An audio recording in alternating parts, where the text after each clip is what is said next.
Netizens फाउंडेशनचे संस्थापक संचालक आदरणीय प्राचार्य S.J. तोडकर सर, ज्यांची मुलाखत ऐकण्यासाठी आपण या ठिकाणी एकत्र आलेले आहोत, ते चार आपले आजचे सत्कार मूर्ती सारंग खडके, अनन्या गायकवाड, धनश्री जगळपुरे आणि गार्गी शेळके. इथं उपस्थित असलेले माझे सहकारी शिक्षक वृंद, उपस्थित मान्यवर पालक आणि माझ्या प्रिय विद्यार्थी मित्रांनो, आज 26 जानेवारी प्रजासत्ताक दिन. सर्वप्रथम मी तुम्हाला नेटिझन्स फाउंडेशनच्या वतीने प्रजासत्ताक दिनाच्या मनपूर्वक शुभेच्छा देते. आजचा दिवस आपल्या सर्व भारतीयांसाठी अभिमानाचा, गौरवाचा तर आहेच, पण तो अजून एका कारणाने अविस्मरणीय होणार आहे. ते कारण म्हणजे आज आपण इथं आयोजित केलेली इयत्ता 8वीच्या गुणवंत विद्यार्थ्यांची मुलाखत. आपण आजच्या विद्यार्थ्यांशी संवाद साधणार आहोत. त्यांचे हे यश एका वर्षापुरते मर्यादित नाही, ते सातत्य, नियोजन आणि मार्गदर्शनाचे फलित आहे. स्कॉलरशिप निकाल 2025 मध्ये लातूर जिल्ह्यात पहिला, दुसरा, तिसरा, 7वा आणि 8वा विद्यार्थी नेटिझन्सचाच आहे. विशेष अभिमानाची बाब म्हणजे मागील 3ही वर्षामध्ये CBSEची जी राज्य यादी लागते त्यामध्ये झळकणारे विद्यार्थी नेटिझन्सचेच आहेत. गेल्या 6 वर्षामध्ये 35 पेक्षा अधिक विद्यार्थी राज्य गुणवत्ता यादीत, 200 पेक्षा अधिक विद्यार्थी जिल्हा गुणवत्ता यादीत निवड झालेले आहेत. 2019 ते 2025 अशी सलग 7 वर्ष लातूर जिल्ह्यात शहरामध्ये प्रथम क्रमांक मिळवणारा विद्यार्थी सुद्धा नेटिझन्सचाच आहे. आपण एकदा जोरदार टाळ्या वाजवून या गौरवाचं कौतुक करूया. असा हा यशस्वी प्रवास. पण हा प्रवास, हे यश अचानक मिळालेलं नाही, तर पूर्ण वर्षभर चालणारे बुद्धिमत्ता चाचणीचे तास, इंग्रजी आणि मराठी व्याकरणाचे विशेष मार्गदर्शन, 4000 पेक्षा सुद्धा अधिक दर्जेदार सराव प्रश्नांचा सराव, 25हून अधिक सराव परीक्षा, प्रत्येक घटकावर स्वतंत्र CPP, DPP, असाइनमेंट्स, यातून हे यश घडलेलं आहे. आणि म्हणूनच आज आपण जे यश पाहतो आहेत ते सातत्याचे, प्रयत्नांचे आणि विश्वासाचे फलित आहे. दरवर्षी अनेक विद्यार्थी परीक्षा देतात, पण जे काही विद्यार्थी स्वतःला ओळखून, स्वतःवर विश्वास ठेवून सातत्याने प्रयत्न करत यशाच्या यादीत आपले नाव करतात, अशा विद्यार्थ्यांच्या भेटीसाठी, त्यांना ऐकण्यासाठी आज आपण या ठिकाणी एकत्र आलेलो आहोत. ज्यांनी इयत्ता 8वीच्या स्कॉलरशिप परीक्षेमध्ये राज्य आणि जिल्हा गुणवत्ता यादीमध्ये आपले स्थान मिळवलेले आहे. आजचा हा कार्यक्रम केवळ त्यांच्या गुणांचा गौरव करण्यासाठी नाही, तर त्यांच्या प्रवासामागील मेहनत, शिस्त, सातत्य, नियोजन, त्यांचा आत्मविश्वास, अपयशावरची मात, हे सगळं काही उलगडून दाखवण्यासाठी आहे. आणि म्हणूनच या विशेष मुलाखतीला आम्ही नाव दिलेलं आहे, आम्ही सांगतो यश म्हणजे नक्की काय असतं. समर्पित, सूक्ष्म, समृद्ध हे ब्रीद अभिमानानं स्वीकारणारी नेटिझन्स फाउंडेशन ही केवळ संस्था नाही, तर ती शिक्षणाची आनंद यात्रा आहे. इथे केवळ अभ्यास होत नाही, तर स्वप्न पाहायला शिकवलं जातं, प्रयत्न करायला प्रेरणा दिली जाते आणि सगळ्यात विशेष म्हणजे यश मिळवल्यावर नम्र राहण्याचे संस्कारही दिले जातात. आजचे आपले यशस्वी विद्यार्थी हे या आनंद यात्रेचेच प्रेरक आहेत. आज मी तुमच्या समोर फक्त एक निवेदक, मुलाखतकार म्हणून उपस्थित नाही, तर या यशवंतांकडून काहीतरी नवीन शिकणारी, शोध घेणारी आणि त्यांना प्रश्न विचारणारी एक संवादक म्हणूनही उपस्थित आहे. मी आज या विद्यार्थ्यांना विचारणार आहे की यश एका रात्रीत मिळतं का? अपयश आलं तेव्हा त्यांनी काय केलं? अभ्यासाची भीती कशी दूर केली? आणि यापेक्षाही सगळ्यात महत्वाचं म्हणजे यश म्हणजे त्यांच्या दृष्टीनं नेमकं काय आहे?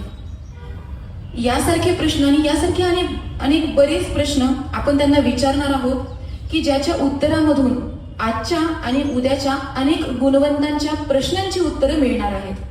चला तर मग आपल्या आजच्या पहिल्या यश कथेकडे वळूया आणि टाळ्यांच्या कडकडाटामध्ये आपल्या पहिल्या यशस्वी विद्यार्थ्याला मंचावरती आमंत्रित करूया. पहिला सत्कार मूर्ती, पहिला मुलाखत देणारा विद्यार्थी आहे सारंग राम खडके. सारंगला मी टाळ्यांच्या कडकडाटामध्ये मंचावरती आमंत्रित करते. सारंग असा विद्यार्थी की ज्याने लहान वयातच शिस्त, सातत्य, संयम याचे महत्त्व स्वतःच्या कृतीतून दाखवून दिलं. नेटिझन्स सोबतच्या प्रवासात त्याने अभ्यासाला ओझं नाही तर संधी मानलं आणि 8वी शिष्यवृत्ती परीक्षेत 300 पैकी 266 गुण मिळवत राज्य यादीमध्ये 6वा क्रमांक पटकावला. श्री पंकजलाल लाहोटी या शाळेचा विद्यार्थी असलेला सारंग 7वी पासून नेटिझम्स फाउंडेशनचा विद्यार्थी आहे. आई सौ स्नेहल खडके आणि वडील श्री राम खडके दोघंही शिक्षक असून बुद्धिबळ, क्रिकेट, चित्रकला हे छंद जोपासणाऱ्या सारंगने आज नाही जमलं याला शेवट मानलं नाही, तर अपयशातून शिकत स्वतःवर विश्वास ठेवत त्याने यशाचा मार्ग शोधला. अशा या आपल्या गुणवंत विद्यार्थ्यासाठी आपण पुन्हा एकदा जोरदार टाळ्या वाजवूया आणि या ठिकाणी मी आदरणीय तोडकर सरांना त्याचं स्वागत करण्याची, सत्कार करण्याची विनंती करते.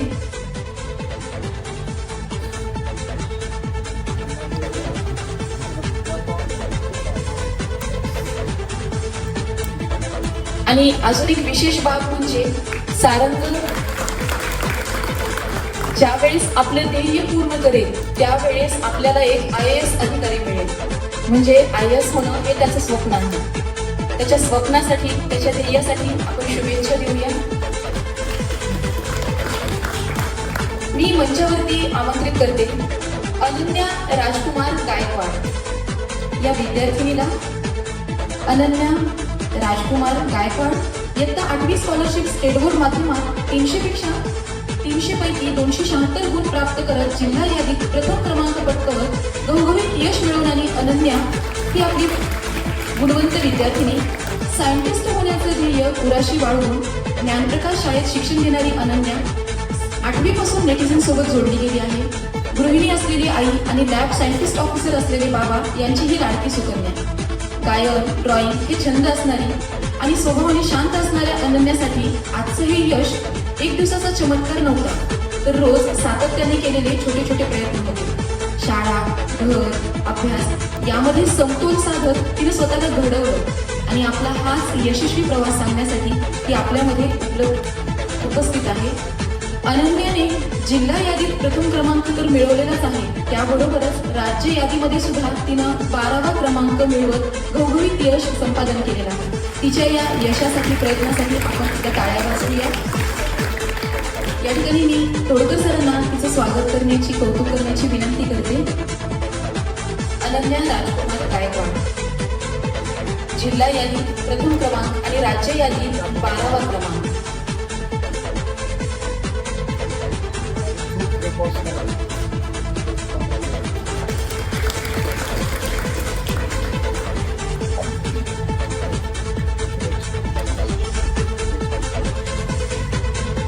इयत्ता 8वी स्कॉलरशिप स्टेट बोर्डच्या जिल्हा यादीत आपल्या 268 गुणांनी द्वितीय क्रमांक मिळवणाऱ्या बोलक्या स्वभावाच्या धनश्रीला आपण या ठिकाणी मंचावरती आमंत्रित करूया.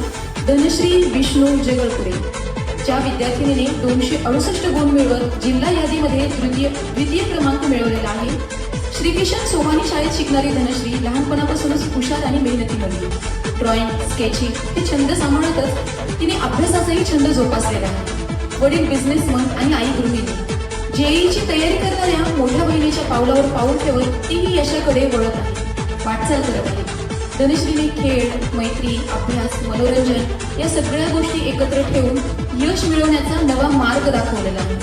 वेळेचे नियोजन आणि आत्मशिस्त यांची ताकद तिनं या यशामधून सिद्ध केलेली आहे. आपण जोरदार टाळ्यांच्या गजरात तिचं मंचावरती या ठिकाणी स्वागत करूया. तसेच मी आदरणीय तोडकर सरांनाही तिचं स्वागत करण्याची, तिचं कौतुक करण्याची विनंती करते.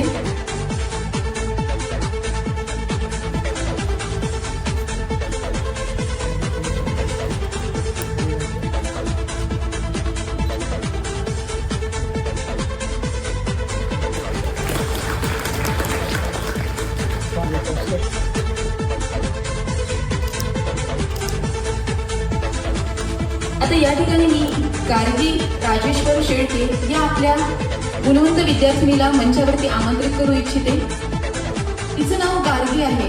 तुम्हाला गार्गी या शब्दाचा, या नावाचा अर्थ माहीत आहे का? तर गार्गी एक विदुषी स्त्री होऊन गेली. विदुषी म्हणजे विद्वान स्त्री. शिष्यवृत्ती परीक्षेमध्ये 300 पैकी 268 मार्क मिळवत तिनं जिल्हा यादीमध्ये तृतीय क्रमांक मिळवलेला आहे. डॉक्टर दाम्पत्यांची ही मुलगी. आता वास्तविक पाहायला गेलं तर धनश्री आणि गार्गी या दोघींनाही 268 अशी समान गुणसंख्या आहे. परंतु काही शासन नियमानुसार गुणवत्ता यादीतील क्रमांकामध्ये फरक आलेला आहे. गार्गीने अभ्यास करत करतच संगीत, वाचन हे छंद जोपासलेले आहेत आणि बालवयातच तिने अनेक मराठी पुस्तकांचं वाचन केलं असून भविष्यामध्ये IAS होऊन देशसेवा करण्याचा तिचा मानस आहे. आपण सर्वांनी एकदा जोरदार टाळ्या वाजवून गार्गीचं मंचावरती कौतुक करूया, तिचं स्वागत करूया. मी तोडकर सरांना तिचं स्वागत करण्याची विनंती करते. गार्गी राजेश्वर शेळके, 268 गुण, जिल्हा यादीत तृतीय क्रमांक.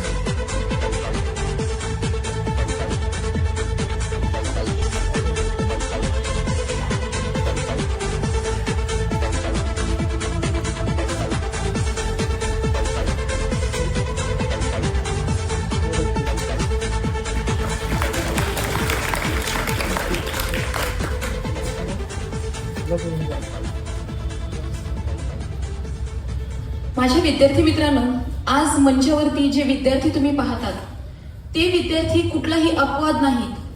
कधी काळी ते विद्यार्थी तुमच्यामध्येच बसलेले विद्यार्थी आहेत. फक्त त्यांचा तुमच्यामध्ये बसलेल्यापासून मंचावरचा हा जो प्रवास आहे तो प्रवास एका गोष्टीने सिद्ध झालेला आहे. ती गोष्ट म्हणजे त्यांनी प्रयत्न थांबवले नाहीत आणि म्हणूनच हा प्रवास फाउंडेशन पासून फ्रंटियर पर्यंत पोहोचला आहे. हे जे चेहरे आज आपल्याला दिसत आहेत मंचावरती बसलेले, ते यशाची गोष्ट सांगत नाहीत, तर ते आपल्याला बरंच काही सांगतात. भीती असूनही वही उघडण्याची, कंटाळा असूनही अभ्यास करण्याची आणि अपयश असूनही उभं राहण्याची कथा. आणि म्हणूनच आजचा हा केवळ सन्मान नाही, मुलाखत नाही, तर तो एक प्रवास आहे जो फाउंडेशन टू फ्रंटियर असा घडलेला आहे. हे विद्यार्थी वेगळे जरी नसले तरी ते खास आहेत. ते डिसिप्लिनड आहेत आणि त्यांनी सातत्य ठेवलेलं आहे आणि म्हणूनच त्यांनी फाउंडेशन टू फ्रंटियर हा टप्पा गाठलेला आहे. या विद्यार्थ्यांसोबतच, त्यांच्या यशासोबतच त्यांच्या पालकांचा विश्वास, शिक्षकांची मेहनत आणि स्वतःची चिकाटीही आपल्याला दिसते. हे विद्यार्थी आपल्या समोर आपल्या यशाची कथा मांडणार आहेत. त्यांनी केलेले प्रयत्न, त्यांना अपयश जरी आलं तरी त्यातून ते बाहेर कशा पद्धतीने पडले, या सगळ्या गोष्टी ते आपल्या शब्दामध्ये सांगणार आहेत की ज्या गोष्टी, ज्या कथा आपल्याला खूप जवळच्या वाटतील, कारण ते आपल्यामधलेच आहेत. या ठिकाणी आता आपण त्यांच्या मुलाखतीला, त्यांना प्रश्न विचारायला सुरुवात करूया. मी आदरणीय तोडकर सरांना आजच्या मुलाखतीची सुरुवात करण्याची विनंती करते. हो, थँक्यू. अतिशय चांगलं तुम्ही सुरुवात करून दिली. ओपनिंग बॅट्समन चांगला असला तर वन डाऊनला येणाऱ्याला फार जास्त काही त्रास होत नाही. क्रिकेट तू करतो ना, बघतोच ना आणि खेळतोच पण. ओके, म्हणजे बघा, कोणी इथं बसलेले सगळेच जे काही आजचे आपले सगळे सत्कार मूर्ती आहेत ते तुमच्यासारखीच एक मूर्ती आहे, पण थोडीशी तराशलेली आहे, थोडीशी त्याला आपण म्हणतो की पैलू पडलेली अशी मूर्ती आहे. पहिल्यांदा तर तुम्ही सगळेजण रिलॅक्स व्हा. तुमचा मला माहिती आहे की मॅडमनी परिचय जोरदार करून दिलाय आणि आपला परिचय जोरदार करून दिला की तितकं जोरदार प्रेशर आपल्यावर येतं की आपल्याला अशी सवय नसते कधी, बापरे आपण एवढं भारी हो का, असं कधी कधी वाटायला लागतं. हे तुम्ही खरेच भारी विद्यार्थी असणारच आहात. हे भारीवरनं थोडस मला आठवलं खरं तर, म्हणजे म्हणायचं की कधी कधी असतं ना, कुणी म्हणतो ए हिरो असं म्हणतात ना कधी कधी कुणी. तुम्हाला टॉपर्स असं म्हणलं जातं है ना, एक टॉपर. तुम्ही राज्यामध्ये 6वा क्रमांक, राज्यामध्ये 12वा क्रमांक, जिल्ह्यामध्ये 2रा, 3रा, पहिला, असं जिल्ह्यातल्या 25,000 पोरांमध्ये आपण पहिल्या नंबरला आलो, टॉपर. राज्यामधल्या 150 मुलांमध्ये आपण आलो, टॉपर. टॉपर म्हणल्यावर तुला कसं वाटतं साऱ्यांपासून? Yes, topper. तुझी फिलिंग काय?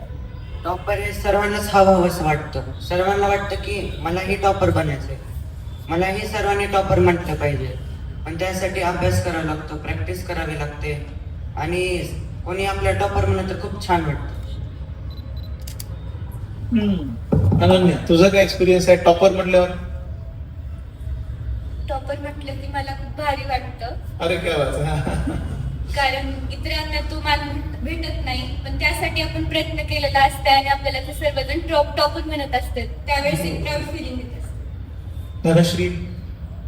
टॉपर म्हणलं की सर्वांना छान वाटत असतं, मला हे वाटतं. आणि जे आपण टॉपर आहोत हे सिद्ध करण्यासाठी जे प्रयत्न आपण केलेले असतात ते सार्थकी लागले असं फिलिंग आहे. असं कधी कधी हवेत जातं का?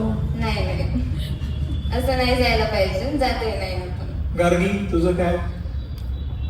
असं टॉपर म्हटलं तर काही वेगळं नाही, आम्ही तुमच्यातलेच आहेत. फक्त एवढंच की आम्ही प्रयत्न जास्त केले म्हणून टॉपर म्हणतात. क्या बात आहे बघा, प्रयत्न जास्त केले म्हणून topper बनलो. वा, क्या बात आहे. निकाल लागला है ना, आणि निकाल लागला घरी आपण जाऊन सांगतो किंवा कुणी घरचं सांगतं किंवा शाळेतलं सांगतं. काय रिॲक्शन होती घरच्यांना जेव्हा तू सांगितलंस की मी जिल्ह्यामध्ये मेरिटमध्ये आले? काय रिॲक्शन होती घरच्यांची? तसं तर अपेक्षा होती की मेरिट मध्ये येणारच आहे. फक्त माझी अपेक्षा अशी होती की मला राज्य गुणवत्ता यादीत यायचं होतं. ते थोडस थोडक्या मार्कामध्ये गेल्यामुळं थोडे सॅड होते पण खुश होते. हो, तू सॅड आणि खुश असं दोन्ही तुला संमिश्र भावना तुझ्याशी होती. किती मार्कानं राज्य गुणवत्ता यादी राहिली मग? 4 मार्कानं. 4 मार्कानं. अभी है, अभी और सितारों के आगे जहां और भी है. अजून भरपूर करायचंय तुला, आणि तू ड्रीम पण तुझं काही मोठं अचीव करायचं डोक्यात तुझ्या आहेच आहे. घरी आई बाबा त्यांनी काय रिॲक्शन दिली? आईची अपेक्षा तर जास्तच होती, म्हणजे तिला तर वाटत होतं की राज्य गुणवत्ता यादीत 4था 5वा यावं. आलं काही काय? नाही बहुतेक. कोण आलं ना? नाही कोण. अरे हा, कोणीतरी. बरं ठीक आहे, आता ते बघतील मग नंतर व्हिडिओ. पण आले जिल्ह्यामध्ये 2रा 3रा आल्यामुळं ते खुश होते, पण त्यांची अपेक्षा तर जास्तच असणार आहे नेहमीसाठी. मग तसं ओझं ओझं तसं त्यांचा स्ट्रेस नाहीये. ते म्हणतात की तू जे करतेस ते तुझं बेस्ट आहे, तर तू तेच करत राहा, जे आहे त्याच्यात समाधान आहे. तुझ्या घरी काय रिॲक्शन होती? जेव्हा रिझल्ट आला तेव्हा मी ट्युशन मध्ये होते आणि त्याच्या आधीच रिझल्ट लागला. मग मी घरी आले तेव्हा म्हणजे गेट मध्ये होते माझी दीदी मम्मी. मला सांगितलं त्यांनी की असा असा रिझल्ट लागला, गेस करायला हवे मार्क. माझ्याही घरी होतच की म्हणजे चांगलेच पडणार आहेत, पण घरचे सगळे आनंदी होते. त्यांनी गुड विशेस दिल्या. बाकी पाहुण्यांचे पण फोन आले, त्यांनी विचारलं. हा, एकदम असं सेलिब्रिटी झाल्यासारखं घरात. मला पहिल्यांदा असं नवीन वाटत होतं मी काय केलंय असं. राईट. आणि अनन्या, तू तर जिल्ह्यात पहिली, राज्यात 12वी. मग मला निकाल शाळेतच कळाला होता, पण माझ्या घरी कोणाला माहित नव्हतं. मी घरी गेले त्यावेळेस मी माझ्या आईला दाखवला माझा जिल्ह्यात पहिला आणि राज्यात 12वा आला. त्यावेळेस माझी आई इतकी खुश होती, तिने माझ्या वडिलांना फोन करून पेढे आणायला लावले. नंतर माझ्या पाहुण्यांना सांगितलं, सगळ्यांनी मला विश केलं, कॉंग्रॅट्स केलं. मला खूप आनंद झाला त्या दिवशी. पूर्ण दिवस छान. क्या बात आहे बा. आणि सारंग, तुझ्याकडं? घरी पण सगळे खुश होते. शेवटी मी केलेलं जे अभ्यास होता, जे कर्म केलं होतं त्याचं फळ मिळालं, याचा खूप आनंद झाला. आणि घरी आई तर खूप खुश झाली होती, पण पप्पा जरा नाराज होते. त्यांना वाटलं राज्यात पहिला यायला हवं होतं, पण तेही खुश होते. त्यांनी तेवढं दाखवलं नाही. बरोबर. अभि कितना करोगे यार. राज्याच्या आधीच 6वा आला. आणि मी खरं सांगतो, म्हणजे माझा एक्सपिरियन्स सांगतो की जसं की JEE किंवा एम्स, सॉरी नीट मध्ये आपण बघतो की IIT ऍडव्हान्स मध्ये बघतो, पहिल्या 500 रँक पर्यंत सगळ्या मुलांचा बुद्ध्यांक, त्यांचे प्रयत्न एकसारखेच असतात बरं का. खूप स्पर्धा आहे. एका सेम मार्कावरती 5-5, 6-6, 10-10 मुलं असतात. पुढच्या रँकवर तर अजून जास्त असतात. कधी कधी तर 100-150 मुलं असतात. एकसारखी मार्क पण रँक अशा एकाची 2 आहे तर दुसऱ्याची 3-4 करत करत करत 150 वर येतात. त्यामुळे पालकांसाठी पण थोडस त्याच्या निमित्ताने हा मेसेज शेअर करतो की रँक हा निश्चित आहे कुठेतरी अर्धा एखादा मार्गाने खाली होत राहतो. आणि त्याच्या पालकांनी पण ते जाणून समजून घेतलं. तुम्ही तसं फार विचार करायची गरज नसते. पालकांच्या अपेक्षा असतात की दिल मागे मोर है ना, आणि त्यांचं काही आवाज तर नाही, फक्त ते जास्त तुम्हाला लागत नाहीत हे त्याच्यात दिसतं. तुला राज्य यादीमध्ये आल्याच्या नंतर काही वेगळा फील होता का तुमच्या दोघांसाठीचा का? तर हा प्रश्न आहे. राज्याच्या यादीत तिने तिचे फिलिंग सांगितले की मी नाही आले, थोडे नाराज होते. आता तुमचं काय फिलिंग होते दोघांचे स्टेट? कारण CBSE मध्ये फक्त स्टेटची यादी येते. यावर्षीपासून CBSE ची डिस्ट्रिक्ट यादी पण येणार आहे. तुम्हाला तो फायद्याचा पॉईंट आहे, प्लस पॉईंट आहे. यावर्षीपासून CBSE ला जिल्हा रँक पण येणार आहे, हे ते चांगली गोष्ट झाली आहे. तुला काय वाटतं, म्हणजे राज्याच्या यादीमध्ये आलाच, तुला स्वतःला काय फिलिंग होती? ते मी येणार होतो एक खात्री होती, कारण मी तसा अभ्यास केला होता. पण अजून जर करता आलं असतं तर चांगलं वाटलं अजून असतं. किती मार्क्स वाढले असते? म्हणजे गणिताच्या पेपरमध्ये जरा टाइम कमी पडला होता, म्हणजे 5 प्रश्न सुटले होते. हो, जर ते करता आलं असतं तर शक्यतो पहिलाही आला असतो. बघा 5 प्रश्न गणिताचे केलेच नाही. बापरे, गणिताचे 5 प्रश्न केलेच नाहीत तरी राज्यात 6वा आहे, आणि 5ही केले तर राज्यात नक्कीच पहिला तो राहिला असता. ग्रेट. तुझी काय भावना आहे? राज्य यादीमध्ये आलो, 12, 11, 10 असं काय होतं का? 12 सुद्धा लकी आलाय. म्हणजे आम्हाला वाटत नव्हतं माझा नंबर आला खरा, पण लातूरमधून मी एकटीच आले, त्यामुळे ती खुश होते. पण माझा नंबर अजून जास्त यायला पाहिजे होता, असं त्यांची अपेक्षा होती, माझी सुद्धा होती. अजून थोडे मार्क पडले असते. बघा, राज्य यादी स्टेट बोर्डच्या मुलांसाठी राज्य यादी मध्ये लातूर जिल्ह्यातूनही एकमेव आहे स्टेट बोर्ड मधून. CBSE मधून ते 2 जण आहेत ऍक्च्युली. मगाशी मी म्हटलं ना अर्णव आणि अर्णव काही कारणास्तव तो जरा अवेलेबल नाही होत आहे, पण CBSE मधून हे दोघंही राज्य यादीमध्ये आले, जे नेटिझन्सचे विद्यार्थी राहिले. आणि स्टेट बोर्ड मधून अनन्या तू एकटीच आली आहेस, त्याच्यामुळे ती निश्चितच खुश होती. मॅडम, आता एक साधाच प्रश्न विचारते तुम्हाला. तुम्हाला वाटेल हा प्रश्न विचारण्यासारखा आहे का? पण आपण म्हणतो की जे विजेते असतात ते वेगळ्या गोष्टी करत नाहीत, तर ते एखादी गोष्ट वेगळेपणानं करतात. म्हणजे आता बघा, प्रत्येकाला 24 तासाचाच दिवस मिळतो. प्रत्येकाला सकाळी उठून तयार होऊन स्कूलला जायचं असतं, आल्यानंतर ट्युशन, राहिलेला अभ्यास, घरची थोडीफार कामं, गप्पा मारणं, TV बघणं. पण हे सगळं तर आपणही करतो. या विद्यार्थ्यांनी कदाचित ते केलं असेल, पण तरीही त्यांनी ते यश मिळवलेलं आहे. तर मी तुम्हाला विचारू इच्छिते की सकाळपासून रात्रीपर्यंतचा तुमचा आयडियल डे कसा असायचा? म्हणजे तुम्ही अभ्यासासाठी वेगळा टाइम स्लॉट काढून ठेवलेला होता, कमीत कमी वेळांमध्ये तुम्ही बाकीची कामं करायचात आणि अभ्यासाला बसायचात. अभ्यासाला जास्तीत जास्त वेळ कसा मिळेल यासाठी तुम्ही काय काय विशेष प्रयत्न केले ते थोडंसं आपल्या विद्यार्थ्यांना आपण सांगूया. आपण गार्गीपासून सुरुवात करूया. तसा माझा काही असा वेगळा आयडियल डे तरी नव्हता. म्हणजे जे नॉर्मल करतात तसंच उठायचं, शाळेत जायचं, यायचं, थोडा अभ्यास करायचा, ट्युशन करायचं. फक्त मी असं खास काही केलं तर जे क्लासमध्ये शिकवतात, ते क्लासमध्ये शिकवताना टीचर्सकडे आपलं पूर्ण लक्ष असलं पाहिजे. म्हणजे जे म्हणतात ना की ऐकण्याला आपला अर्धा अभ्यास होतो, तर मी ते पूर्ण केलं होतं. म्हणजे जे शिकवतात त्यामध्ये माझं पूर्ण लक्ष होतं, त्यामुळे थोडे मार्क्स पडले. धनश्री, मला सांग, स्पर्धा परीक्षांचा विचार कधी आणि कसा आला? आजपर्यंत तू बऱ्याच स्पर्धा परीक्षा दिल्या असतील, पण इयत्ता 8वीची स्कॉलरशिप परीक्षा आपण द्यावी हा विचार किंवा इतर स्पर्धा परीक्षांचा विचार तुझ्या मनामध्ये कधी कसा आला? मी 5वी मध्ये पहिल्यांदा स्कॉलरशिपची परीक्षा दिली होती. तेव्हा मला गुण चांगले होते, पण रँक आला नव्हता जिल्हा यादीमध्ये. आणि तेव्हा मी इतरांचे रँक बघितले होते, असंच त्यांचं सेलिब्रेशन बघितलं होतं. मग तेव्हाच मी ठरवले की मी 8वी मध्ये ही परीक्षा देणार आहे म्हणून. आणि त्यानंतरही बऱ्याच परीक्षा दिल्या. अरे वा, बडा लंबा सोच के रखा था, है ना. 5वीला बघितलं ना आपण, मी इधर एक बार जाने का है ना, तसं तुझ्या मनात आलं होतं. ग्रेट. म्हणजे एकदा का विना तिथं आपण जाऊ हे मनात येणं पण फार गरजेचं आहे. काही काही वेळेस काय होतं का, तुम्ही दुसऱ्याचं यश बघितलं ना, तुम्ही डिमोरलाइज होता. आपल्याला काय जमतं, हे एवढे अभ्यास करणार आहेत, एवढे सगळे टॉपर दिसत आहेत, आपले खडं बोलतायत, आपल्याला काहीच येत नाही. आपण डिमोरलाइज होतो दुसऱ्याचं यश बघितलं की. तर त्यांनी काय केलं, यश बघितलं, मोटिवेट झालं. आणि सगळ्यात महत्वाची गोष्ट आहे की मोटिवेट बाय अदर सक्सेस. दुसऱ्याच्या यशाने तुम्ही मोटिवेट व्हायला पाहिजे. आणि तिने ती मोटिवेशन घेतलेलं आहे. फार महत्वाचा संदेश तुम्हाला आता मिळतोय बरं का. हा कायमचा संदेश आहे. बऱ्याचदा काय होतं ना, आपण दुसऱ्याच्या यशाने मोटिवेट होत नाहीच, पण त्याचा मत्सर पण करतो, द्वेष पण करतो. हाय, माहितीये मला कसे पहिले आलेत ते, ओळख असेल, वडिलांनी काहीतरी सांगितलं असेल, कॉप्या केल्या असतील, असंच उलट चालू. पण तसं नाहीये. दुसऱ्याच्या यशाने मोटिवेट होतो, तो पुढे जातो, आणि तो सुद्धा एका दिवशी स्टेजवर नक्की इथं येऊन बसतो. बरं, अजून एक सहज मी तुम्हाला सांगेन की एकच प्रश्न आम्ही सगळ्यांना विचारणार नाही बरं का.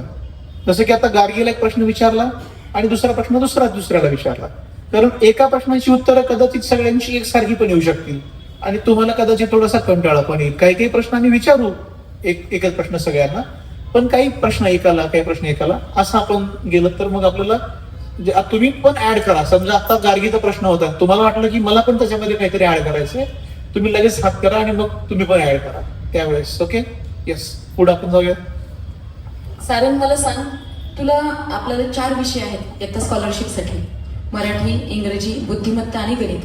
यापैकी आपल्या सगळ्यांचं असतं बघा, हा विषय माझ्या आवडीचा, हा विषय आवडतो पण थोडासा जड जातो.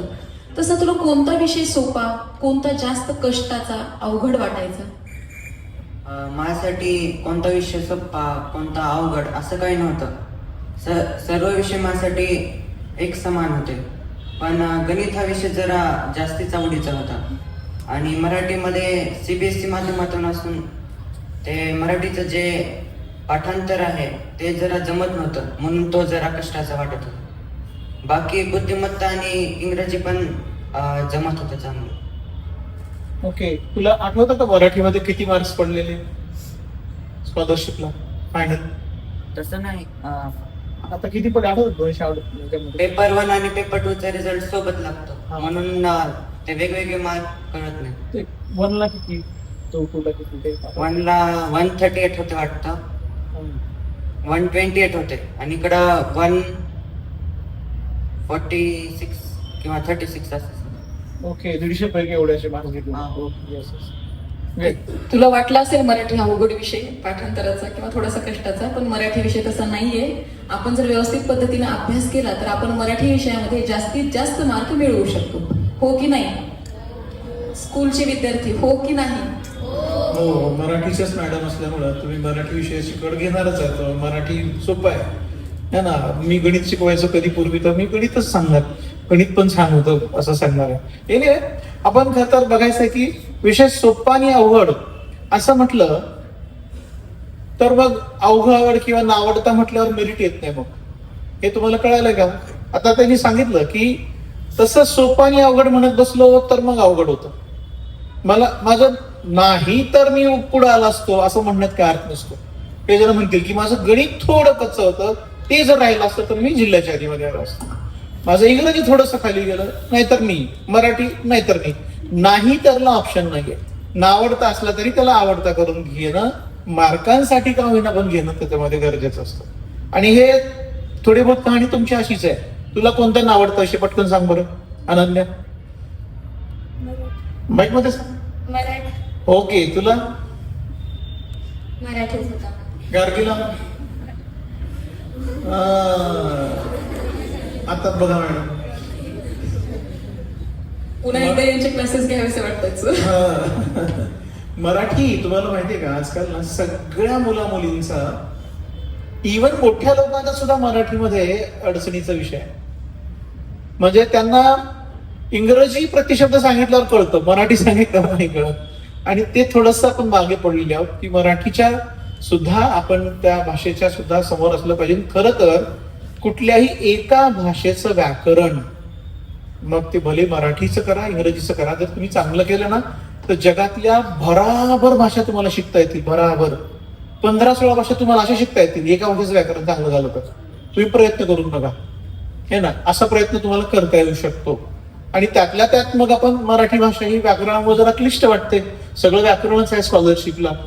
बोलायला चांगलं आहे, लिहायला चांगलं येतं, पण व्याकरण म्हटलं की जरा अंगावर काटा येतो. कारण मराठीवरती विशेष लक्ष देणं हे आता दिसतंय याच्यातनं मला. Yes, next. अनन्यासाठी प्रश्न आहे माझा. तुझा अभ्यासासाठीचा फेवरेट स्लॉट कोणता? बऱ्याच विद्यार्थ्यांचे काही टाइम स्लॉट. टाइम स्लॉट ठोकताळे असतात की माझा सकाळी चांगला होईल, दुपारी, संध्याकाळी किंवा मग पहाटे. असा तुझा आवडीचा टाइम स्लॉट कोणता होता? माझा सकाळी अभ्यास होत नव्हता, पहाटे उठले तरी पण होत नव्हता, झोपच यायची सारखं. माझा टाइम स्लॉट अभ्यासाचा रात्री 9:30-10च्या नंतरचा. मी किती वेळ अभ्यास करत जागी राहू शकते, त्यावेळेत माझा अभ्यास चांगला होता. रात्री 10 वाजता सूर्य उगवणार आपला, असंच आहे. किती वेळ असं करता येतं? तुम्हाला दोघं तिघांना काही सांगायचं का पटकन टाइम स्लॉट बद्दल स्पेसिफिकली? माझा सकाळी जास्त अभ्यास होत होता. सकाळचं वातावरण पण शांत असतं, त्याच्यामुळं सकाळी 5 ते 6 हा माझा सगळ्यात फेवरेट टाइम होता अभ्यास करण्यासाठी. येस, गार्गी?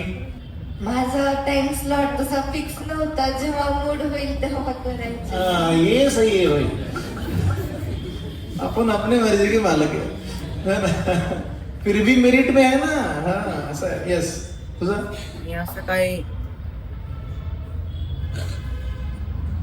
मी असा वेगळा वेळ काढायचो नाही. जे वर्गात आहे ते वर्गातच सगळे डाऊट क्लिअर करायचो आणि घरी काही डाऊट आणायचो नाही. जर एखाद्या वेळेस परीक्षा असतील किंवा अभ्यास खूपच लोड पडत असेल तर सकाळी उठायला आवडायचं मला.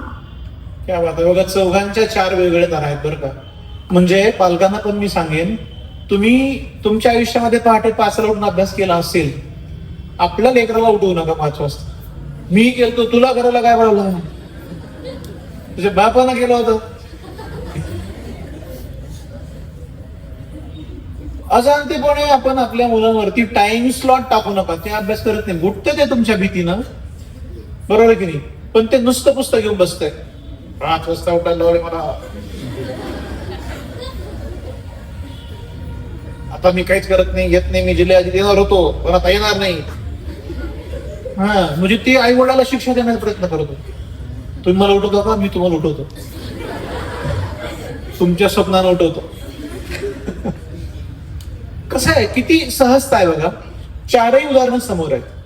प्रत्येकाचं बायोलॉजिकल क्लॉक वेगळं असतं. प्रत्येकाच्या झोपेचा, अभ्यासाचा, तो उठत्या गोष्टी तेवढ्या ओळखता आल्या रे आल्या बेस्ट पेरेंट असं त्याच्यात दिसतं. मला हे कमेंट नोंदवायची वाटली आणि मी अशा नोंदवत राहणार आहे कधी आधीमध्ये कमेंट्स. Yes madam, next. गार्गीसाठी प्रश्न आहे माझा.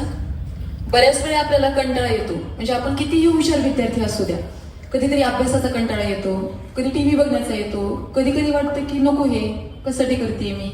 मग अशा वेळेस कंटाळा आल्यानंतर स्वतःला मोटिवेट करणं खूप गरजेचं असतं. बऱ्याच वेळा बाह्य प्रेरणेपेक्षा अंतरप्रेरणा, आपल्या आतून आलेली जी प्रेरणा असते ती खूप जास्त महत्वाची ठरते यश मिळवण्यासाठी. तर कंटाळा आल्यानंतर, अभ्यासाचा कंटाळा आल्यानंतर तू स्वतःला मोटिवेट कसं केलंस? तसं तर अभ्यासाचा कंटाळा म्हणजे मला लेखनाचा कंटाळा होता. वाचन करायला तर आवडायचंच, त्यामुळे असा कंटाळा वेगळा नव्हता. पण जेव्हा पण कंटाळा यायचा असं तेव्हा मी मॅथ्स करायचे, कारण मॅथ्स फेवरेट होतं. आणि मग जेव्हा मॅथ्स करून थोडासा मूड फ्रेश व्हायचा, मग तेव्हा दुसरा सब्जेक्ट घ्यायचा, असं होतं. छान. म्हणजे कामात बदल हीच विश्रांती. आणि आवडीचा घ्यायचा. कंटाळा आला की आवडीची गोष्ट करायची. हा, चांगला मेसेज आहे. येस, पुढे. म्हणजे आपण अभ्यासाचा कंटाळा आला की डायरेक्टली टीव्हीकडे जातो, मोबाईलकडे जातो. तर तिचं सांगणं काय आहे, टीव्ही मोबाईलकडेच जा तुम्ही, खूपच जास्त कंटाळा आला तर. पण थोडासा आपलं कंटाळ्याचे सुद्धा प्रकार आहेत आपले. तर तसा कंटाळा आला तर तुम्ही थोडा आवडीचा विषय घ्या. आवडीच्या विषयानं तुमचं मूड फ्रेश होईल आणि मग पुन्हा एकदा तुम्ही जोमानं अभ्यासाला सुरू करू शकाल. छान. गार्गीने छान उत्तर दिले आपल्याला या ठिकाणी. धनश्रीसाठी माझा प्रश्न आहे. आपण बऱ्याच गोष्टींचं नियोजन करतो आणि नियोजन केल्याशिवाय आपल्याला अपेक्षित यश मिळत नाही. तसं अभ्यासाचं नियोजन सुद्धा तू केलंच असशील. या अभ्यासाचं नियोजन करत असताना तू प्राधान्यक्रम काय ठेवलास? कोणता विषय पहिला किंवा कोणता प्रश्न प्रकार पहिल्यांदा मी अभ्यासणार, सराव करणार, त्याबाबत आमच्या विद्यार्थ्यांना थोडीशी माहिती दे. आता आपण आवडीचा विषय तर करतोच पहिल्यांदा, पण माझी स्ट्रॅटेजी अशी होती की मला जो आवडत नाही विषय, म्हणजे आवडत नव्हता पण कठीण जात होता असा मराठीचा विषय होता, त्याला मी आधी घेतला अभ्यासायला. आणि मराठीमध्ये पण आपल्या पुस्तकाच्या सुरुवातीलाच लिहिलेलं असतं की भारांश कशाला जास्त आहे, कोणत्या टॉपिक्सला. तर मग मी त्यामध्ये उतारा, कविता हे सोडून बाकीचे जे मेन ग्रामरचे टॉपिक आहेत त्यांच्यावर जास्त भर दिला आणि नंतर सोप्या टॉपिक्सकडं आणि त्यानंतर मग आवडीचे विषय असतात. आता माझा पुढचा प्रश्न चौघांसाठीही आहे. चौघही त्याची उत्तरं देतील आणि चौघांच्याही उत्तरातून आपल्याला काहीतरी नक्कीच वेगवेगळं ऐकायला मिळेल. आपल्या प्रत्येकाचा आवडीचा विषय असतो. आवडीचा विषय आपण खूप सवडीनं अभ्यासतो, त्याला बराच वेळ देतो. पण नावडीचा विषय सुद्धा आपल्याला इथं अभ्यासावा लागतो. म्हणजे त्या विषयामध्ये, त्या अभ्यासामध्ये आपण आवडीचं, सवडीचं, नावडीचं असं बाजूबाजूला करू शकत नाही. ते मॅनेज करावं लागतं. तर ते या यशवंत विद्यार्थ्यांनी कशा प्रकारे मॅनेज केलं हे आता आपण ऐकूयात. की आवडीचा विषय आहे, छान अभ्यासला. जो नावडीचा आहे तोही कशा पद्धतीने आपण अभ्यासू शकतो, सारंगपासून आपण सुरुवात करूया. आपण जो आवडीचा विषय आहे त्याला जास्त वेळ देतो, तसं न करता जो नावडीचा विषय आहे त्याला जास्त वेळ देऊन त्याला आवडीचा आपलंसं करायला हवं. नावडीचा विषय आपण का म्हणतो? कारण ते आपल्याला जमत नाही. आपण मनात ठेवायला पाहिजे की मला का जमत नाही. आपण ते जमवूनच घ्यायला पाहिजे आणि त्याला जास्त वेळ देऊन जो आवडीचा विषय आहे त्याला आपल्या वेळेनुसार कमी वेळ दिला तरी चालेल, कारण तो आपल्याला जमतो. असं टाईमचं नियोजन करायला हवं. आणि माइंडसेट नावडीच्या विषयावर नेगेटिव्ह न ठेवता पॉझिटिव्ह ठेवलं तर जास्त मार्क मिळते. नावडीचा विषय आपण जेव्हा अभ्यासतो त्यावेळेस त्याचे शॉर्ट नोट्स काढायला पाहिजेत. म्हणजे आपण मराठी अभ्यासतो त्यावेळेस ग्रामरमध्ये आपल्या कुठे चुका होतात त्या जास्त भर दिला पाहिजे. बाकीच्या विषयात पण तसंच असतं. मग ते अभ्यासताना आपण त्यातील कोणती गोष्ट आपल्याला जास्त आवडेल किंवा ती गोष्ट आपण कधी वाचलीच नाही आपण ते आधी करायला पाहिजे. त्यानंतर आपण माहीत असलेली गोष्ट केली पाहिजे. म्हणजे नावडीचा विषय सुद्धा आपण अभ्यासतो आणि आवडीचा विषय आवडतो म्हणून आपण ते कधी अभ्यासतो आणि तो डोक्यात सुद्धा बसतो, लक्षात सुद्धा राहतो. आवडीचा विषय आपण आता अभ्यासतो हे दोघांनी पण सांगितलं, पण नावडतीच्या विषयासाठी आपण आपल्या पेपरमध्ये चुका कोणत्या झाल्यात, कोणत्या टॉपिकवर चुका झाल्यात त्याचं निरीक्षण स्वतःच केलं पाहिजे आणि ते गुण दुसऱ्या परीक्षेत म्हणजे पुढच्या परीक्षेत कसे जाणार नाहीत त्याला मी कसं सुधरू शकते ह्याच्यावर विचार केला पाहिजे. जो नावडीचा विषय आहे त्याला आपण आवडत नाही म्हणून नाही केलं तर तो होणारच नाही. पण जर त्यालाच आपण मला हे करायचंय आणि मी करणार, हे मला आवडू शकतं असा विचार करून जर केला तर तो सुद्धा विषय आपल्याला आवडू शकतो. म्हणजे जर मेंटॅलिटी आपण आपली चेंज केली तर जो नावडतीचा विषय आहे तो पण एखाद वेळेस आपला आवडीचा बनू शकतो. जर असं केलं तर मग आपला अभ्यास होऊ शकतो. तू मराठी म्हटली होतीस, मला माहिती आहे. मराठीचं काय केलंस नावडीचं? म्हणजे मराठी मला आवडत नव्हतं तर म्हणजे जास्त करून मला ग्रामर मध्ये चुका व्हायच्या. मग ते ग्रामर मध्ये कसं ट्रिक्स काढता येतील आपल्याला, ग्रामर कसं लक्षात राहील ते ओळखून मग त्याचा ट्रिक काढण्याचा प्रयत्न केलास. तुम्ही मराठीच मला सांगितलं होतं तसं, तुम्ही काय केलं? तू मराठीबद्दल सांगू शकशील तर? मी माझ्या आता पेपरमध्ये ज्या चुका होत होत्या ते टॉपिक सापडला, त्याच्या नोट्स काढल्या आणि ते मी माझ्या स्टडी टेबलच्या बाजूला लावत होते, जेणेकरून ते माझ्या डोळ्यांच्या खालून सारखं जात होतं आणि त्याच्यामुळे ते पाठ होत होतं आणि त्या चुका होत होत्या. दुश्मन को सामने रखने का. बघा ना, दुश्मन को हम ढक के रखते हैं. जाऊ दे, ये तो सामने रखते, इसको तो मारने का है, बाकी मरे ना मरे, ये तो मरना चाहिए भाई. कसं आहे बघा ना, म्हणजे मेरिट आणि जनरल मध्ये किती फरक कळायला लागला का तुम्हाला? मेरिट का मतलब है मार के आने का, जनरल का मतलब है बचते बचते चलने का. जो बचते बचते चलेगा वो कहीं नहीं जाएगा, वो कहीं नहीं आएगा. जो मार के चलेगा वो स्टेज पे आएगा. है ना? किती सिंपल मेसेजेस. फार म्हणजे मला पण स्वतःला मजा यायला लागली तुमची मुलाखत घ्यायला. मला पण माझे दिवस आठवायला लागलेत. मी पण असं बऱ्याचदा बचके चाललेलं माणूस आहे.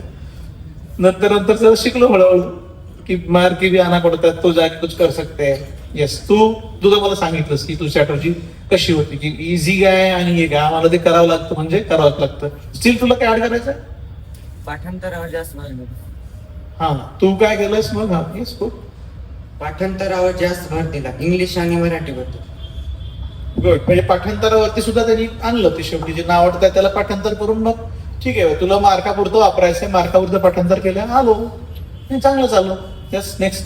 नावडीला आवड बनवली की यश घडतं, हा संदेश आपल्याला या विद्यार्थ्यांच्या बोलण्यातून या ठिकाणी मिळालेला आहे.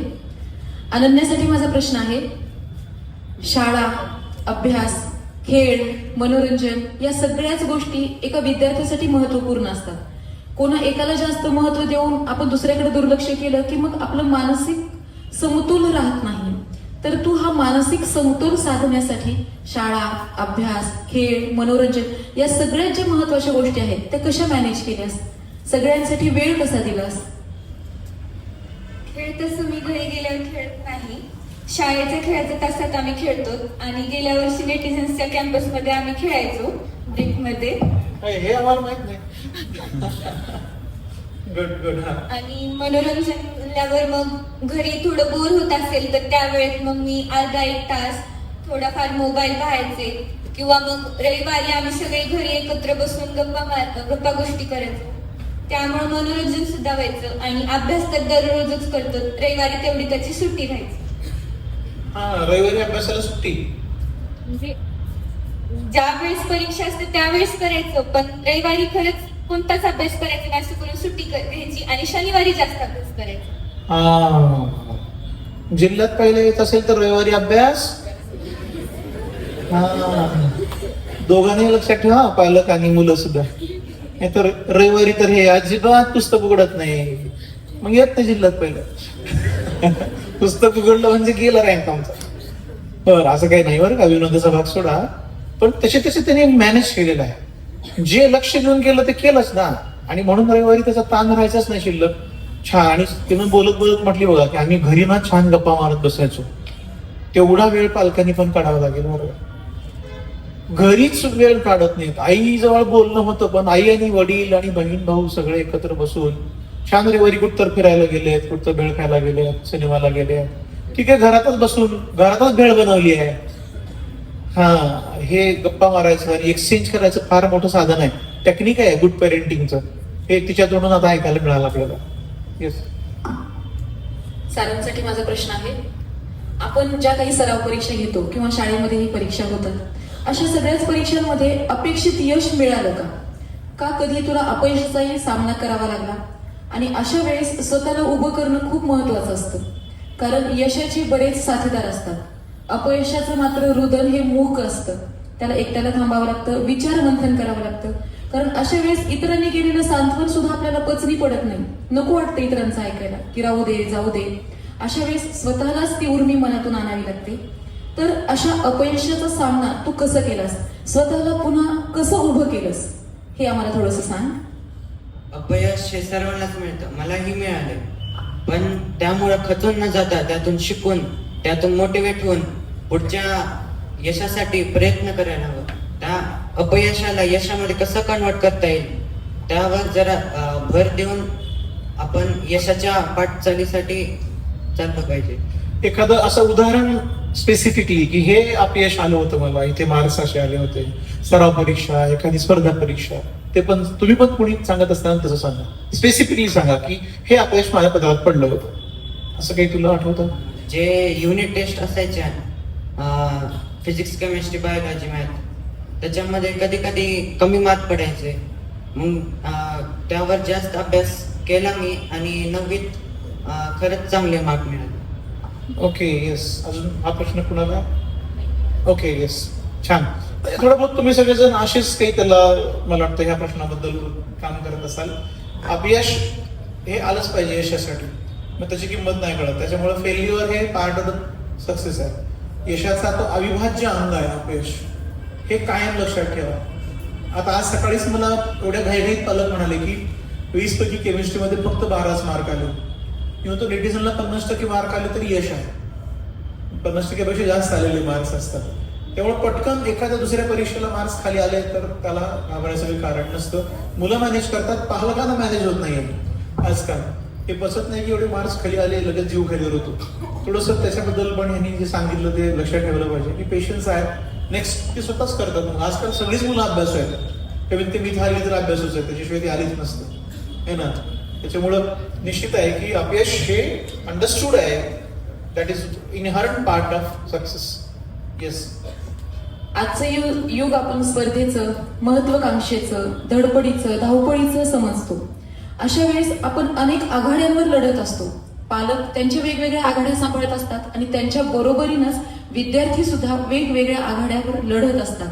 शाळा, स्पर्धा परीक्षा, क्लासेस या सगळ्यांचं बॅलन्स करणं खूप गरजेचं असतं. नाहीतर मग कुठेतरी एका ठिकाणी यश मिळतं आणि कुठेतरी आपण थांबतो.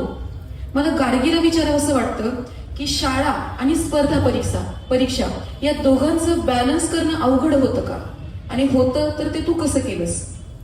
तसं स्कॉलरशिप म्हटलं की बरंच शाळेचा सिलेबसच त्यामध्ये असतो. म्हणजे जे शाळेमध्ये असतं तेच थोडंफार स्कॉलरशिप मध्ये असतं. त्यामुळं आणि स्कॉलरशिप जास्त फोकस असल्यामुळं शाळा जास्त अभ्यास नाही द्यायची. त्यामुळं जास्त फोकस आमचं स्कॉलरशिप मध्येच राहायचं आणि शाळेचा तेवढा लोड नसायचा.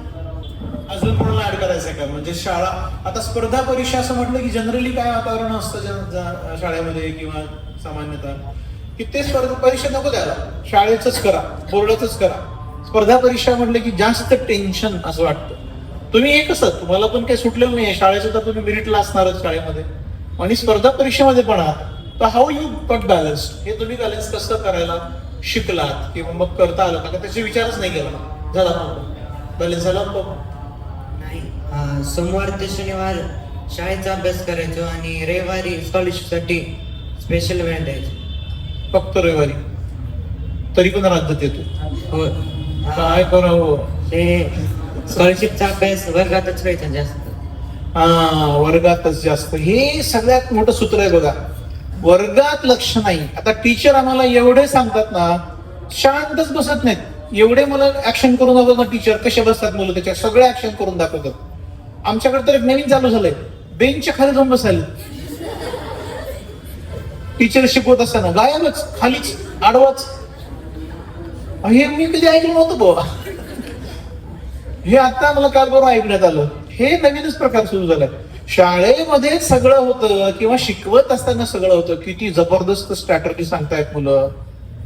वेगळा अभ्यासाला वेळ काढायची गरज नाही, कारण हे मॉडिफिकेशन तुमच्या पिढीनं करणं गरजेचं आहे. कारण तुम्ही शाळा करताय, क्लास करताय, कोचिंग करताय, सगळ्या गोष्टी करताय. 12 तास कोचिंग, क्लास, शाळा आणि पुन्हा 12 तास काय करणार तुम्ही. त्यामुळे जे करतो तिथं 100% लक्ष, हे यांचं सूत्र ते सांगतात. बॅलन्स होतो मग. येस, पुढचा प्रश्न घेऊ. धनश्री, मला सांग, तुझा आपण नेहमी अभ्यास करतो, बऱ्याच वेळेला छोट्याशा गोष्टींनी आपला आत्मविश्वास वाढतो. म्हणजे एखाद्या प्रश्नाचं उत्तर येत नसलं, ते अचानक तुला सुचलं आलं की तुला आत्मविश्वास वाढतो. आणि काही प्रश्न असे असतात की ज्याचं आपल्याला उत्तर येत असतं, माहीत असतं, पण थोड्याशा चुकीनं आपण ते चुकतो. मग अशा वेळेस आपला आत्मविश्वास डगमगतो. तर अभ्यास करत असताना तुझा आत्मविश्वास असा कधी वाढला, कधी डगमगला, त्यावर तू काय केलंस, याबाबत थोडंसं विद्यार्थ्यांना मार्गदर्शन कर. आता नेटिझन्सच्या फाउंडेशनमध्ये तर म्हणजे आपण ज्या स्कूलचे शिकतो त्याच्यातून जास्तच घेतलं जातं एक्झामला फाउंडेशनमध्ये. तर मग ते क्वेश्चन्स आले म्हणजे चांगलीच गोष्ट असते. आणि खास करून मॅथचे क्वेश्चन्स आधी पहिल्यांदा सॉल्व्ह केल्यास येत नाहीत, पण ते मॅथचे क्वेश्चन्स असे असतात की ते मला आलं नाही म्हणून सोडून देऊ वाटत नाही. ते येऊपर्यंत, जोपर्यंत आन्सर येत नाही तोपर्यंत मी ते सॉल्व्ह करत होते. आणि जेव्हा ते आन्सर आलं तेव्हा माझा आत्मविश्वास पण वाढत होता आणि इंटरेस्ट येत होता की मी अजून असे प्रश्न सोडवेन असा. आणि जर मला एखादा प्रश्न आला नाही तर मी त्याचं आन्सर पण बघत होते मागे किंवा आन्सर कीमध्ये. आणि मग तो कसा आला त्याच्यावर विचार करून मग आत्मविश्वास तर मी डगमगू दिला नाही. कारण जर तसं झालं तर आपला पुढच्या अभ्यासात मन लागत नाही, मग पुढचा पण अभ्यास राहून जातो. त्यापेक्षा आपण आन्सर की बघायची, ते कसं आलं त्याच्यावर जास्त विचार करायला पाहिजे. हे फार छान लाईन सांगितली तू. नुसतं आन्सर की नाही, आमच्याकडं असं पद्धत आहे ना की घे मोबाईल, लाव गुगल, काढ उत्तर, लिही, संपला अभ्यास. ते तसं उत्तर का आहे हे ती काढत होते, म्हणून तिला समाधान मिळत होतं. Okay, yes, great. म्हणजे आत्मविश्वास मिळवण्यासोबत तो टिकवलाही पाहिजे. आणि ह्या दोन्ही गोष्टी तुमच्या हातात आहेत. आत्मविश्वास मिळवणं, टिकवणं आणि त्याचा योग्य ठिकाणी वापर करणं. अनन्यासाठी माझा प्रश्न आहे, शालेय जीवनातील एखादा टर्निंग पॉइंट सांगा. 5वीला मी नवोदयला बसले होते. नवोदयला माझं 1 मार्कानं नवोदयचं म्हणजे मेरिट गेला आणि मला त्यावेळेस नवोदयला जायची खूप इच्छा होती. त्यावेळेस माझ्या मित्रमैत्रीण वगैरे नवोदयला लागले होते. त्यावेळेस मला खूप रिग्रेट झालं, खूप वाईट वाटत होतं. मी जर अजून थोडा प्रयत्न केला असता तर मी नवोदयला लागले असते. त्यानंतर स्कॉलरशिपचं पण एक्झामला असंच झालं. मी सीबीएसई मधून स्कॉलरशिपची एक्झाम दिली. मला 214 काहीतरी मार्क होते. त्यामुळं मला स्कॉलरशिपचं मेरिट नाही मिळालं आणि माझा रँक सुद्धा आला नाही. त्यावेळेस पण मला खूप वाईट वाटलं. माझ्या मित्रमैत्रिणींचे रँक भरपूर मोठे होते, म्हणजे काही जणांना 264 वगैरे असे मार्क होते. तेव्हाच मी ठरवलं होतं 7वी सुरू झाल्यावरच आपण अभ्यास सुरू करायचा 8वीच्या स्कॉलरशिपचा. आणि 8वीमध्ये आपण जिल्ह्यात नाहीतर राज्यात माझं याचं स्वप्न होतं खूप जास्त, पहिला, दुसरा, तिसरा, पण तेवढं झालं नाही. जे झालं ते काही कमी आहे का, जे झालं ते पण खूप जास्त आहे. धनश्रीचं तुझं कॉमन आहे बघ, 5वीला हार आणि 8वीला जीत है ना. ते गाणं आहे बघा कुठलं तरी, किसके बाद क्या है, हाँ, हार के बाद ही जीत है. हे दोघीकडे बघितल्यावर ते निश्चितच तुम्हाला मला पटायला लागतं.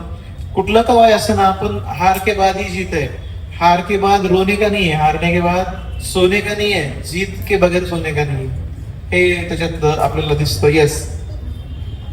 गाडगेसाठी प्रश्न आहे माझा. शिक्षकांनी दिलेला आणि आजही लक्षात राहिलेला सल्ला. तोडकर सर नेहमीच सगळ्यांना बोलत असतात. तसंच 8वीला एकदा त्यांनी असंच सगळ्यांना बसून बोललं होतं आणि त्यांनी सांगितलं होतं की आपण सगळे एका बांबूच्या झाडासारखे आहेत. म्हणजे स्टार्टिंगला जे आपण लावतो त्याला थोडस वाढायला 1-2 वर्ष लागतात, पण जेव्हा त्याची एक मिनिमम हाईटच्या वर तो जातो तेव्हा तो इतका फास्ट वाढतो आणि इतका स्ट्रॉंग वाढतो. तसंच आपण पण असतो. म्हणजे एकदा आपण पहिली अचिव्हमेंट घेईपर्यंत आपली जे अभ्यास वगैरे असतो तो स्लो असतो, पण जेव्हा आपण पहिली अचिव्हमेंट घेतो त्यानंतर जी आपली अचिव्हमेंट असते ती फास्ट होत जाते आणि आपली ती अचिव्हमेंट स्ट्रॉंगर असते. थँक्यू. तू सल्ला लक्षात ठेवलास. असं कधी कधी सांगावं पण लागतं ना, शिक्षकाचं कामच आहे. ग्रेट. येस. अनन्या, सराव परीक्षांमध्ये कमी जास्त गुण आल्यानंतर प्रेशर यायचं का? नक्कीच यायचं. परीक्षांमध्ये जर कमी गुण आले तर आपल्याला वाटायचं आपण कुठं चूक केली, त्या दिवशी आपल्याला काय झालं होतं की आपले एवढे प्रश्न चुकले. जास्त करून सिली मिस्टेक व्हायच्या, मग त्यावर मी जास्त लक्ष दिल्यानंतर. छान. धनश्री, मला सांग, सराव परीक्षानंतर आपण चुकांचं विश्लेषण करणं खूप गरजेचं असतं आणि ज्या आपल्या छोट्या छोट्या चुका होतात की ज्यांना आपण सिली मिस्टेक्स म्हणतो, त्या टाळण्यासाठी तू काय केलंस? आता पेपर झाल्या आपण घरी पोहोचण्याच्या आधीच ग्रुपवर अँसर की यायची पेपरची आणि मला खूप उत्सुकता असायची की मी माझा पेपर चेक करेन आणि मग पेपर चेक केल्याच्या नंतर ज्या चुका यायच्या त्या मी बघत होते. त्याचे अँसर्स तर माहीत असायचे अँसर कीमुळं आणि मग कसे अँसर्स येतात. कधी म्हणजे जास्त सिली मिस्टेक्सच असायच्या. कधी टाइम पुरत नव्हता, कधी प्रश्न नीट वाचला नसायचा, त्यातला नेवर नाही असा शब्द चुकून राहिलेला असायचा. मग पुढच्या परीक्षांपासून ठरवलं की टाइम जास्त जरी लागला तरी प्रश्न पूर्ण वाचायचा आणि टाइम कसा मॅनेज होतो ते बघायचं आणि त्याच्यामुळं मग सिली मिस्टेक्स कमी होत गेल्या. छान. म्हणजे प्रत्येकाची एक पद्धत असते, तशी धनश्रीची आहे. सारण, मला सांग, तू या संपूर्ण परीक्षांदरम्यान किंवा संपूर्ण 8वी वर्षादरम्यान अंदाजे किती प्रश्नांचा सराव केला होतास सगळ्या विषयांचा मिळून? मी 40 ते 45 प्रश्नपत्रिका सोडवल्या होत्या. 35 तर हे नेटिझन्स मधूनच होतात. बाकीचे जे 10-15 आहेत ते तुम्हाला CPP किंवा ऑनलाईन मिळतात. तर ते तुम्ही सोडवा. जेवढी प्रॅक्टिस करताल तेवढं तुम्हाला एक्सपिरियन्स येईल आणि जेवढं एक्सपिरियन्स येईल तेवढं तुम्हाला स्पीड वाढेल, तेवढ्या चुका कमी होतील पेपरमध्ये. म्हणजे अंदाजे 35 प्रश्नपत्रिका, 35 गुणिले 150, किती प्रश्नांचा सराव झाला असेल तुम्ही अंदाज लावू शकता. तुमचाही तेवढा झालेलाच आहे, पण त्याच्या मतानुसार आणखीनही थोडा सराव केल्यानंतर आपण आपल्या अपेक्षित यश मिळवू शकतो. तर मला सांग सारण, वेग वाढला की चुका होतात. आपण स्पीड पकडायला जातो पण बऱ्याच वेळा चुकतो छोट्या छोट्या गोष्टीने, ते कसं हँडल केलंस? जिथं जिथं चुका होतात तिथं जास्त भर द्यायचा आणि जेवढं जास्त प्रॅक्टिस करता येईल तेवढं प्रॅक्टिस करायला हवं. तुम्ही एवढी प्रॅक्टिस करा, तुम्हाला प्रत्येक प्रश्न तोंडीच यायला हवा आणि त्यामुळे तुमची स्पीडही वाढेल आणि चुकाही कमी होतील. क्या बात आहे. म्हणजे प्रश्न तोंडी उत्तर पाहिजे, वाचलं की त्याचं उत्तर सांगता आलं पाहिजे, एवढा प्रॅक्टिस. विश्वनाथन आनंद जे भारताचे विश्वविजेता बुद्धिबळपटू होते, एकाच वेळेला ते 100 लोकांसोबत बुद्धिबळ खेळायचे. 100च्या 100 लोकांना हरवायचे. हे 100 लोक असे बुद्धिबळाचा ते पाठ घेऊन बसलेले सगळं त्याचं आणि ते खेळत चालायचे. ते हे तिथून जाईपर्यंत परत येईपर्यंत सगळे हारलेले असायचे. एवढी स्पीड, एवढी प्रॅक्टिस. आणि आपण प्रॅक्टिस फार महत्वाची, बरोबर ना? म्हणजे भगवान श्रीकृष्णांनी पण सांगितलंय निसंशय की बिलकुल गॅरंटी आहे, काही त्याच्यामध्ये संकोच नाही किंवा त्याच्यामध्ये काही डाऊट नाही की आपण चंचलच आहोत आणि आपण एकच काम सारखं सारखं करण्यासाठी बनलेले नाही आहोत. कृष्णाने अर्जुनाला सांगितलंय की आपण कसे बनलेले आहोत? चंचलच आहोत आपण, निसंशय आपण चंचलच आहोत आणि एकच काम रोज करत बसायला आपण बनलेलेच नाही आहोत. पण त्यांनी सांगितलेलं आहे की मग त्यांनी सांगितलं की मग माणसाचा देव कसा होईल, ईश्वर कसा होईल, किंवा त्याला प्राप्ती कशी होईल एखादी गोष्टीची, तर अभ्यासेन तू कौंतेय, मग तू सरावानी तुझं श्रेष्ठत्व प्राप्त करू शकतोस. आणि ते तू केलेलं आहेस. अर्जुनाने सरावच केलेला आहे प्रचंड, म्हणून तो अर्जुन आहे. त्यामुळे त्याला अर्जुन व्हायचं असेल तर सराव पाहिजे. एकच गोष्ट सातत्यानं करत राहायची. ते बघितलं ना काल अभिषेक शर्मा हे ते क्रिकेट बघता ना सगळे, ते आपल्याला आपली भीती वाटायला लागली की एवढे लोक कसं काय भारत जिंकायला लागले. पटापट 10 ओव्हरमध्ये मॅच संपली, परवाची 15 ओव्हरमध्ये संपली. आता कुठल्या प्रकारामध्ये यांच्यासोबत खेळावं आहे न्यूझीलंडला कळेना, ऑस्ट्रेलियाला कळेना, कोणालाच कळेना. इतका सराव आहे, इतका प्रचंड सराव आहे. दुसरं करत नाहीत ते. त्यांनी ते फेमस नंतर झाली. तिने सांगितलं होगा गार्गीनी की एक बार आपकी बन गई तो फिर बन गई. ते एकदा बनण्यासाठी पर्यंत पेशन्स पाहिजे, त्याला उकरत राहायला पाहिजे, रोज टोकरत राहायला पाहिजे. Every day is success, every day little bit every day, रोज थोडा थोडा करते चलो. हे तुमचं सगळ्यांचं सांगणं आहे. आणि वेग वाढला, स्पीड वाढली गाडीची की चुका होतात. पटपट पटपट करायला लागलो की चुका करतो आपण. मग स्पीड तर पाहिजे, मग स्पीड पाहिजे तर प्रॅक्टिस वाढली की येतं. टू व्हीलर आपण चालवायला लागलो आणि त्याला वेडवाकडं चालवायची प्रॅक्टिस केली, करू नका पण केली, 1-2 वर्ष केली, गोल गोल गोल गोल कसं इकडं तिकडं, 1-2-3 वर्ष, 10 वेळेस पडणार तुम्ही, बिलकुल पडणार, हात फ्रॅक्चर होणार. पण तुम्हाला ते करायचंच आहे. 3-4 वर्ष प्रॅक्टिस केल्यावर तुमच्यासारखी गाडी कोणी चालवणार नाही. मग तसं आहे, बरोबर आहे ना. म्हणजे स्पीड वाढवायची असेल तर सूत्र काय, प्रॅक्टिस वाढवा, है ना. मग स्पीड वाढेल, अचूकता पण राहील ना, अॅक्युरसी पण येईल, झालं मेरिट. येस. नेटिझन्सची संस्कृती आहे CPP, सराव परीक्षा, डाऊट सेशन, ही परीक्षा ती परीक्षा. तर या सगळ्यांचा फायदा कसा झाला आणि नेटिझन्सचं हे जे अभ्यासमय वातावरण आहे, या वातावरणामुळे काय बदल झाला तुमच्यामध्ये, तुमच्या अभ्यासामध्ये, तुमच्या अभ्यास करण्याच्या पद्धतीमध्ये, याबद्दल मला तुमच्या चौघांकडूनही ऐकायला आवडेल. आपण गार्गीपासून सुरुवात करूया की CPP, सराव परीक्षा, डाऊट सेशन यांचा तुला फायदा कसा झाला नेमका? CPP मध्ये प्रश्न प्रकार जास्त असायचे, त्यामुळं जे काही आपल्याला वेगवेगळ्या ट्रिक्स आहेत त्यांची माहिती मिळायची. सोबतच सराव जास्त व्हायचा, स्पीड वाढायची. आणि जे नेटिझन्सचं वातावरण आहे ते तर असं वाटतं की रोज आलं की एक्झामच आहे, म्हणजे रोजच एक्झामच असं वाटतं. म्हणजे जेव्हा आपण कोण विचारलं कुठे नेटिझन्स म्हणजे एक्झामच आहे असंच व्हायचं. म्हणजे अभ्यासमय वातावरणामुळे अभ्यासाशिवाय असं डिस्ट्रॅक्शन दुसरं कुठलं नाही.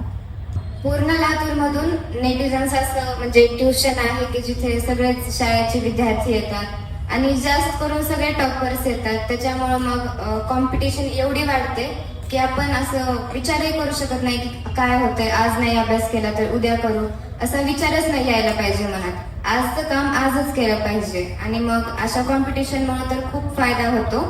आणि आजूबाजूच्या विद्यार्थ्यांना जेव्हा यश मिळतं तेव्हा आपल्याला वाटतं की आपणही असं करावं. मग त्याच्यामुळं अभ्यास करण्याची जिद्द मनात येते, क्षमता येते.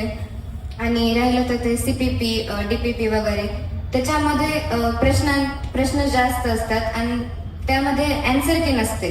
मग आपल्याला जरी वाटलं की काय होतं आपण असंच अँसर टिक करू तरी आपण नाही करू शकत.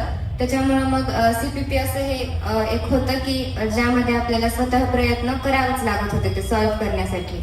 आणि शिक्षक ते घेत होते, त्याच्यामुळं मग मन नसलं तरी पण ते सॉल्व्ह करावं लागत होतं आणि त्याचा पण फायदा झाला शेवटी. CPP यामधून खूप फायदा झाला कारण त्यामध्ये काही मोजके हार्ड क्वेश्चन राहत होते जास्त म्हणजे. आणि सोपे प्रश्न आपल्याला लगेच सॉल्व्ह होतात पण हार्ड क्वेश्चन होत नसतात आणि ते CPP मध्ये आपल्याला भेटतात. त्यातून आपण ते पटकन सॉल्व्ह करतो. आणि तशाच पॅटर्नचे जर क्वेश्चन आले तर ते प्रश्न वाचल्यावर आपल्याला तिथं काय करायचंय याचा विचार न करताच आपण ते लगेच सॉल्व्ह करून टाकतो. म्हणजे CPP खूप काम. आणि वातावरण तर ती सांगतच होते की इथं आलो म्हणजे काय युद्धाला झाल्यासारखं. तुला कसं वाटतं नेटिझन्सचं वातावरण? नेटिझन्सचं वातावरण खरंच छान आहे. धनश्रीनं म्हणल्यासारखं खरंच कॉम्पिटिटर्स खूप जास्त आहेत म्हणजे बॅचला वगैरे. त्यामध्ये आम्ही सगळे एकमेकांना मदत सुद्धा करतो आणि त्यांचा रँक बघून आपण सुद्धा स्वतः अभ्यास करायला लागतो. येस, कॉपरेशन आणि मोटिवेशन दोन्ही घडतं. येस, तुझं जे काही सराव परीक्षा आहेत आणि CPP आहेत ते सर्वजण मजाक मध्ये सोडवतात, कोणी त्याला सिरियस घेत नाही. जर तुम्ही त्याला सिरियस घेताल, प्रत्येक प्रश्न सोडवताल, तर नक्कीच ते लाभदायक राहील. येस. मजाक मजाक में मर गया रजाक नावाची लातूरमध्ये एक फार फेमस अशी एक फ्रेम आहे. ते रजाकार होते ना इकडे, लातूरमध्ये पण होते रजाकार निजामाच्या काळामधले. आणि निजाम थोडासा विक्षिप्त होते. त्याला काय झालं, एका रजाकाराने निजामाला एक चांगली धारदार तलवार गिफ्ट दिली. ते म्हणले की अशी तलवार आहे ना, या तलवारीला नुसताच टच केलं तरी बोट कापतं. मग ते म्हणले काही म्हणतोस का? ते म्हणले बघा तुम्ही प्रयोग करू. ते म्हणले थांब तुझ्यावरच प्रयोग करू. आणि त्याच्या असं गळ्यावर टेकवली तलवार. मेलं की मजाक मजाक में मर गया रज्जा, असा प्रकार झालाय. तसं यानं म्हणतोय की मजाक मध्ये सीबीपी बघायचं नाही. किती सीबीपी द्यायलात तुम्ही, काय रोजच द्यायलात, काय आहे का नाही तुम्हाला, काय वाटतं का नाही तुम्हाला, असं मनामध्ये आणायचं नाहीये. सीपीपी आली तर सिरियसली सोडवा. आणि ह्या सगळ्याचं सांगताना काय लक्षात येतं बघा, की नेटिझन्सनी जेवढे एफर्ट्स तुमच्यासाठी घेतलेत ना, तुम्ही तेवढे फक्त प्रामाणिकपणे त्याला फॉलो करा, मेरिट आपोआप येतं. ते सोडून देतो काहीतरी सरळ उद्या करत बसतो किंवा काही करत पण नाही, असं होतं. तेवढं मात्र तुम्ही टाळलं पाहिजे. जो दिया है उतना पूरा करेंगे तो सक्सेस मिल ही जाएगा, किधर जाएगा, है ना. यस. म्हणजे नेटिझन्स आपल्याला निरोगी स्पर्धा करायला शिकवतात. एकमेकांसोबत स्पर्धक तर असले पाहिजे, त्याशिवाय आपली प्रगती होणार नाही. माझा पुढचा प्रश्न चौघांसाठी सुद्धा आहे. तुम्ही आतापर्यंत कोणकोणत्या स्पर्धा परीक्षा दिल्या आणि त्यामधील तुमचं यश हे थोडंसं आम्हाला ऐकायला आवडेल. आपण गार्गीपासून सुरुवात करूया. तुम्ही प्रत्येक प्रश्न मॅडम गार्गीलाच विचारलं. पहिला प्रश्न येणार तसं मला म्हणायचं. आपण या प्रश्नाचं उत्तर सारांपासून ऐकायला सुरुवात करूया. सारांश से सुरू करते. मी MTS, Olympiad, IMO, NSO, IO अशा बऱ्याच परीक्षा दिल्या आहेत. आणि नवोदय आणि 5वीतही स्कॉलरशिप दिली होती. त्यातही माझा जिल्ह्यात पहिला आला होता, पण यावेळेस दुसरा आला. ओके. येस. सगळ्या परीक्षा देतेस. अनन्या. मी नवोदय, ऑलिम्पियाडचा एक्झाम, त्यानंतर स्कॉलरशिप, MTS, ज्युनियर IAS अशा एक्झाम दिल्या होत्या. त्यामध्ये मला गोल्ड मेडल्स, ट्रॉफीज वगैरे असे भरपूर घर गच्च भरलं, रॅक पूर्ण गच्च भरलेलं आहे तुझं. Yes yes.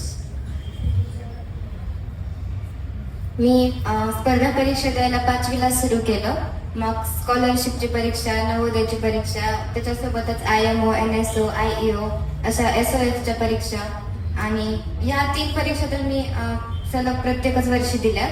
प्रत्येकामध्येच यश आलं नाही, पण मी देत होते तरी पण. आणि ज्युनियर IAS आणि MTS म्हणजे महाराष्ट्र टॅलेंट सर्च अशी एक्झाम असायची, ह्याच्यामध्ये पण मला ट्रॉफी आहे. आणि आता 9वीला होमी भाबाची एक्झाम दिली, त्यात मी सेकंड लेवलचा आत्ताच पेपर दिलाय आणि आता रिझल्ट यायचा बाकी. तुम्ही सगळ्यांनीच दिला असेल ना. डॉक्टर प्रभावाला सेकंड लेवलला तुम्ही ऑफकोर्स म्हणायची गरजच नाही, तुम्ही सगळ्याच परीक्षेमध्ये मेरिट मारलेलं आहे. आताही करायला तुमचं जाईलच पुढच्या लेवलला असं वाटतंय. येस. लहानपणापासूनच एक ऑफिसरची ओढ होती, त्याच्यामुळं 2री पासूनच मी स्पर्धा परीक्षा द्यायला सुरुवात केली होती. मग मंथन, ज्युनियर IAS वगैरे असं लहानपणापासूनच सगळ्या एक्झाम्स दिल्यात. शाळेनं पण बऱ्याच एक्झाम्स स्वतः घेतल्या होत्या, मग त्या पण झाल्या. नंतर 6वी पासून IMO, NSOला सुरुवात केली तर दरवर्षी देत होते. म्हणजे काही वेळेस आलं नाही यश, पण देणं होतंच, चालूच होतं देणं. आणि 5वीला स्कॉलरशिप दिली, त्यामध्ये पण नंबर आला होता. म्हणजे स्कॉलरशिप होती, जिल्हा यादीमध्ये नव्हते आले. त्यानंतर त्याची 8वीला पण आले आणि 9वीची होमी. Very good. Okay. Yes. Next प्रश्नाकडे जाऊ आपण. धनश्री आणि अनन्याने आपल्याला सांगितलं की 5वीला थोडंसं अपयश मिळाल्यामुळे त्या 8वी स्कॉलरशिपकडे जास्त जोमाने पाहत होत्या. मला सारंगला विचारायचंय की तुला 8वी शिष्यवृत्ती परीक्षा द्यावीशी का वाटली? हा, म्हणजे सीबीएसईची मुलांना थोडस नको म्हणतात परीक्षा नका देऊ स्कॉलरशिपची. ते पण काही तुला करणार होतं का? नाही, माझे आई वडील दोघेही शिक्षक होते, त्यामुळं त्यांचाही जो ओढ होता तो स्कॉलरशिप कडेच होता. आणि मी 5वीचीही दिली होती, म्हणून मी 8वीचीही देणार होतो हे ठरवलं होतं. Very good. ओके. तुम्हाला अजून काही दुसरं सांगायचं आहे का? 8वी स्कॉलरशिप का दिली मी थोडंसं सांगतो. 3.5-4 लाख मुलं बसतात परीक्षेला, आणि अशी परीक्षा पुन्हा 12वी पर्यंत कुठलीच नाही, जी 8वीला आहे किंवा 7वीला पण आता तुम्हाला आलेली परीक्षा, 5वीला सुद्धा. 3 लाखाच्या वर मुलं बसणारी परीक्षा शालेय जीवनामध्ये आपल्या देशात तर स्कॉलरशिप शिवाय दुसरी कुठली नाही आहे. आपल्या देशात म्हणतोय मी, महाराष्ट्रापुरती परीक्षा मान्य आहे, पण 3 लाख विद्यार्थी, 4 लाख विद्यार्थी बसलेत शालेय जीवनामध्ये, तशी परीक्षा ही स्कॉलरशिप परीक्षा आहे. त्याच्यामुळे आपल्या मेंदूला थोडंसं वळण, थोडंसं व्यायाम देण्यासाठी हे छान परीक्षा असते, ती आपण द्यायलाच पाहिजे. Okay, yes. आता आपण ही जी परीक्षा दिलेली आहे, अनन्यासाठी प्रश्न विचारते मी. ते परीक्षेचे जे फायदे असतात, प्रत्येक परीक्षेचे काही ना काही फायदे असतात, ते तुला पहिल्यापासूनच माहिती होते का नंतर उमगले, नंतर समजले तुला ते फायदे? म्हणजे सुरुवातीला आम्ही जेव्हा 5वीला दिली होती त्यावेळेस पालकांनी म्हणून मी बसले होते. नंतर मला समजलं की त्यातून आपल्याला काहीतरी यश मिळतं, आपल्याला त्यातून आनंद मिळतो, आपल्या आई वडिलांना प्राऊड फील होतं. यातून मग मी पुढच्या स्पर्धा परीक्षा द्यायला सुरुवात. धनश्री, मला सांग, मुख्य परीक्षेतील जो पेपर क्रमांक 1 असतो, मराठी आणि गणित, त्याची तयारी तू कशी केली होतीस? मराठीचं मी शॉर्ट नोट्स काढत होते. ते मी माझ्या डेस्कच्या बाजूलाच लावत होते. आणि जास्त वाचन केल्यानं आपल्या बुद्धीमध्ये वाढ होते. नवीन नवीन शब्द वगैरे वाचले पाहिजेत. आणि स्कॉलरशिपच्या पुस्तकांमध्ये अशी लिस्ट आहे समानार्थी, विरुद्धार्थी शब्दांची किंवा म्हणींची, तर ते आपण वाचले पाहिजे. पण प्रत्येकच वेळी सगळंच वाचणं होत नाही. त्यामुळे मग आपण काही पॉइंट्सला टिक केलं पाहिजे की हा, हे मला येत नाही, तर ह्याच्यावर मला भर दिला पाहिजे. तर मग नेक्स्ट टाइमला तेच वाचायचं फक्त, म्हणजे वेळही वाचतो आणि ॲक्युरेसी पण येते आपल्या वाचनामध्ये. आणि गणिताचा अभ्यास जसा जास्तीत जास्त आपण प्रश्न सोडवू तसंच आपली ॲक्युरेसी वाढते. आणि मी गणिताचा अभ्यास प्रश्न सोडूनच केला. छान. सारंग, मला सांग, तू कशी तयारी केली होतीस पेपर क्रमांक 1 ची? माझा पेपर क्रमांक 1 इंग्रजी आणि गणित होता. त्यामुळे मी इंग्रजीसाठी जास्त वेळ द्यायचो, कमी वेळ द्यायचो, आणि गणितासाठी जास्त वेळ द्यायचो. कारण गणितामध्ये प्रश्न सोडवायचे असतात आणि इंग्रजीमध्ये जे आपण पाठ केलेलं असतं, जे काही व्याकरण असतं ते लगेच लावता येतं. म्हणून त्यासाठी जेव्हा तुम्ही खरंच पेपर देतात त्यासाठी कमी वेळ द्या आणि गणितासाठी जास्त वेळ द्या. गार्गी, मला सांग, मुख्य परीक्षेमधील पेपर क्रमांक 2 जो असतो, इंग्रजी आणि बुद्धिमत्ता, याचा अभ्यास तू कसा केलास? याच्यासाठी काही वेगळी स्ट्रॅटेजी तू वापरलीस का? बुद्धिमत्तेमध्ये जास्त करून ट्रिक्सवर डिपेंडेड क्वेश्चन्स येतात. म्हणजे बुद्धिमत्ता आपल्याला लेंदी वाटते, मोठी वाटते, पण जे फायनल पेपर असतो, फायनल पेपर मध्ये बुद्धिमत्ता हे ट्रिक्सवर डिपेंडेड असतं. म्हणजे जेवढ्या जास्त आपल्याला ट्रिक्स माहित असतील तेवढ्या बुद्धिमत्तेचा पेपर सोपा जातो. आणि इंग्लिश तर म्हणजे तसं स्टेट बोर्ड साठी इंग्लिश सोपंच येतं, तरी हार्ड मध्ये बघितलं तरी त्यामध्ये ग्रामर मध्ये जास्त क्वेश्चन्स येतात इंग्लिश. अनन्या, तू आम्हाला सांगशील पेपर क्रमांक 2 ची तयारी तू कशी केली होतीस? इंग्रजीचं मी फक्त जे शब्दसंग्रह असतो तो नीट केला होता. आणि ग्रामर शाळेत जे आपण शिकतो, ग्रामर पुस्तकात जे असतो तोच असतो. आणि पेपर इंग्लिशचा कसा हार्ड नसतो. बुद्धिमत्तेची आपली मेंटॅलिटी जेवढी असेल तेवढं आपल्याला ते प्रश्न बघितल्यावर कळतं इथं काय असायला पाहिजे. आपल्याला स्क्वेअर्स, क्यूब्स, टेबल्स असे पाठ राहिले तर आपल्याला त्यातील भरपूर प्रश्न सोडवता येतात. जास्त करून न्यूमरिकल व्हॅल्यूज वरच क्वेश्चन असतात, म्हणून बुद्धिमत्ता सोडवायला सोपी जाते. ओके, आपण आता दुसऱ्या पुढच्या टप्प्यावरती जरा एंटर करू. ते म्हणजे एक्झाम डे, फायनल एक्झाम होता तुमची, पण पुढे अगदी महिन्यापेक्षा कमी कालावधीमध्ये फायनल परीक्षा आहे. आता या लोकांनी फायनल परीक्षेच्या दिवशी काय बॅटिंग केली होती यांच्याकडनं जरा आपण ऐकणार आहोत. म्हणजे आदल्या दिवशी काय होतं, चल आपण तिथून सुरुवात करू. कोण तुमच्यापैकी सांगेल? आता उद्या परीक्षा आहे, हॉल तिकीट आलंय, सगळं आहे, रात्रीला घरी बसलेले आहोत. जरा आठवा बरं काय होतं परीक्षेचा आदला दिवस. म्हणजे आम्हाला जरा कसं मॅनेज करता येईल स्वतःला, पण पालकांना पण त्याचा फायदा होईल. कोण सांगेल? You just. ग्रामरमध्ये वगैरे जे काही मिस्टेक होत्या त्या मी लिहिल्या होत्या. मग मी ते आधी वाचले. त्यानंतर मॅथचे जे फॉर्म्युलाज होते ते पण मी पाहिले. आणि जाताना मी मराठीच्या पुस्तकातले जे लेखक कवी वगैरे असतात त्यांची इतर पुस्तकात लिहिलेली असतात आपल्या, ती सुद्धा मी वाचली होती. आणि बरोबर त्यावर 2-3 प्रश्न आले होते दुसऱ्या दिवशी एक्झामला. फार महत्वाचं बरं काय, पुन्हा मुलाखत रिवाइंड करून ऐका आदल्या दिवशी त्यांनी काय काय केलं होतं ते.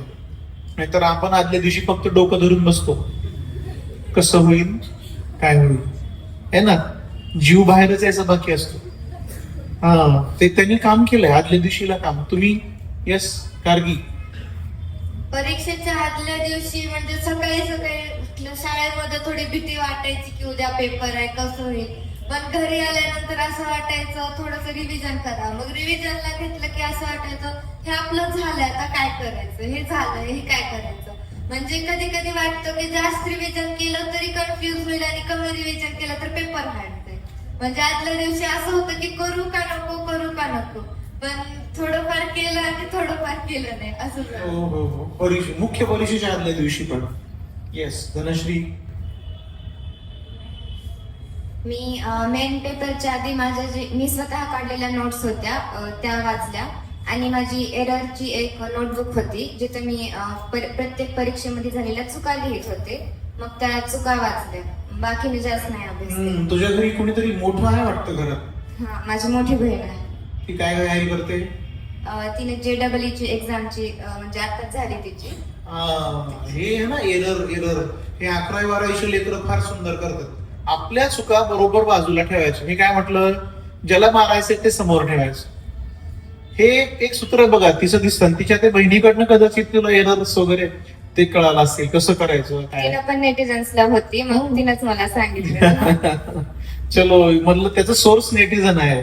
ओके, एरर्स काढायचे. आपले एरर काढले की आपण झालो की निशुद्ध, है ना. आपल्याला समजा आजार झाला, शरीरातला व्हायरस काढला, झालो नीट. सेम आहे, एरर्स काढायचे आणि ते परीक्षेच्या आदल्या दिवशी ते लिहून ठेवलं ते ना, ह्या माझ्या चुका होत्या बघायचे. ये नहीं करने का, कुछ करने का नहीं करने का बाद में देखेंगे, क्या नहीं करने का ये पहिले देखेंगे. एरर्स लक्षात ठेवले, हे एरर होऊ द्यायचे नाही. ग्रेट. येस? परीक्षेच्या पहिला मी तेवढं काही जास्त केलं नाही. जे रिव्हिजन आदल्या दिवशी जे रिव्हिजन होतं ते केलं आणि मन शांत ठेवून पेपर दिला. बरं, आता पेपर दिला. पेपरच्या दिवशी सकाळी तुम्ही किती वाजता निघालात परीक्षा सेंटरला? कोण सांगेल पटकन? हा, सांगत राहा, तू सांगत राहा. पेपर समजा 10 वाजता आहे, किती वाजता निघालो घरून? 9ला तर निघावंच लागतं कारण तिथं खूप गर्दी असते, धावपळ असते. बरं, मग तुमचा नंबर तुमच्या आई वडिलांनी शोधला का तुम्ही शोधला? आम्हीच शोधला. त्यांनी फक्त सोडा. शाळेपर्यंत सोडले. आमची इथं अडचण आहे, आम्ही त्याच्या बाकड्यापर्यंत घेऊन जातो. तुला काही कळत नाही, मलाच कळणार आहे. असं होतं कधी कधी. असं झालं ना तर असं नाही झालं. हा, अनन्या तुझा काय अनुभव आहे? एक्झाम डे किती वाजता निघालो, पोहोचलो, बसलो आपल्या परीक्षा ठिकाणी, तर आम्हाला वर्णन करून सांगा.